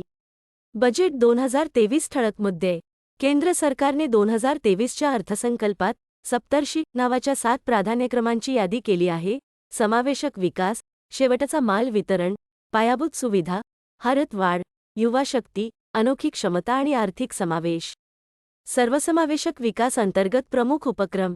शेती. शेतीसाठी डिजिटल सार्वजनिक पायाभूत सुविधा हे ओपन सोर्स, ओपन स्टँडर्ड आणि इंटरऑपरेबल पब्लिक गुड म्हणून तयार केले जाईल. उद्दिष्ट पीक नियोजनासाठी संबंधित माहिती सेवांद्वारे सर्वसमावेशक शेतकरी केंद्रित उपाय सक्षम करणे आणि शेती निविष्ठा, क्रेडिट आणि विम्यामध्ये प्रवेश सुधारण्यात मदत करणे, पीक अंदाजासाठी मदत करणे, मार्केट इंटेलिजन्स आणि ॲग्रीटेक उद्योग आणि स्टार्टअप्सच्या वाढीसाठी समर्थन करणे. कृषी प्रवेगक निधी. ग्रामीण भागातील तरुण उद्योजकांना कृषी स्टार्टअपला प्रोत्साहन देण्यासाठी त्याची स्थापना केली जाईल. शेतकऱ्यांना भेडसावणाऱ्या आव्हानांसाठी नाविन्यपूर्ण आणि परवडणारे उपाय आणणे हे या फंडाचे उद्दिष्ट असेल. हे कृषी पद्धतींमध्ये परिवर्तन आणि उत्पादकता आणि नफा वाढवण्यासाठी आधुनिक तंत्रज्ञान देखील आणेल. आत्मनिर्भर फलोत्पादन स्वच्छ वनस्पती कार्यक्रम. उच्च मूल्याच्या बागायती पिकांसाठी रोगमुक्त दर्जाच्या लागवड साहित्याची उपलब्धता सुधारण्यासाठी हे सुरू केले जाईल. या प्रकल्पाचा एकूण खर्च 2,200 कोटी रुपये इतका आहे. कृषी पशुसंवर्धन, दुग्धव्यवसाय आणि मत्स्य व्यवसाय यावर लक्ष केंद्रित करून कृषी कर्जाचे लक्ष्य 20 लाख कोटीपर्यंत वाढवले जाईल. हे शेतकरी समुदायाला सवलतीच्या दरात उच्च कृषी कर्ज प्रदान करण्यास मदत करते. बाजरीसाठी ग्लोबल हब, श्री अण्णा, भारत हा जगातील सर्वात मोठा उत्पादक आणि श्री अण्णा, बाजरीचा दुसरा सर्वात मोठा निर्यातदार आहे. Indian institute of millet research, हैदराबादला आंतरराष्ट्रीय स्तरावर सर्वोत्तम पद्धती, संशोधन आणि तंत्रज्ञान सामायिक करण्यासाठी सेंटर ऑफ एक्सलन्स म्हणून सहाय्य केले जाईल. पंतप्रधान मत्स्य संपदा योजनेची नवीन उपयोजना. ही उपयोजना मच्छीमार, मासे विक्रेते आणि सूक्ष्म आणि लघु उद्योगांसाठी क्रियाकलाप सक्षम करेल आणि त्यांना बाजारपेठेचा विस्तार करण्यास मदत करेल. यामध्ये 6,000 कोटींची लक्षित गुंतवणूक असेल. आरोग्य, शिक्षण आणि कौशल्य. सिकल सेल ॲनिमिया निर्मूलन मोहीम. लक्ष्य 2047 पर्यंत सिकल सेल ॲनिमिया दूर करणे. या मिशनमध्ये जनजागृती, बाधित आदिवासी भागातील 0 ते 40 वयोगटातील 7 कोटी लोकांची सार्वत्रिक तपासणी आणि केंद्रीय मंत्रालये आणि राज्य सरकारांच्या सहयोगी प्रयत्नांद्वारे समुपदेशन यांचा समावेश असेल. मुले आणि किशोरांसाठी राष्ट्रीय डिजिटल लायब्ररी. भौगोलिक, भाषा, शैली आणि स्तरांवरील दर्जेदार पुस्तकांची उपलब्धता आणि उपकरण अगेय सुलभता सुलभ करण्यासाठी याची स्थापना केली जाईल. पंचायत आणि वॉर्ड स्तरावर भौतिक ग्रंथालय स्थापन करण्यासाठी आणि राष्ट्रीय डिजिटल ग्रंथालय संसाधनांमध्ये प्रवेश करण्यासाठी पायाभूत सुविधा उपलब्ध करून देण्यासाठी राज्यांना प्रोत्साहित केले जाईल. National Book Trust, Children's Book Trust आणि इतर स्रोतांना या भौतिक ग्रंथालयांना प्रादेशिक भाषा आणि इंग्रजीमध्ये गैर अभ्यासक्रम शीर्षके प्रदान करण्यासाठी आणि पुन्हा भरण्यासाठी प्रोत्साहित केले जाईल.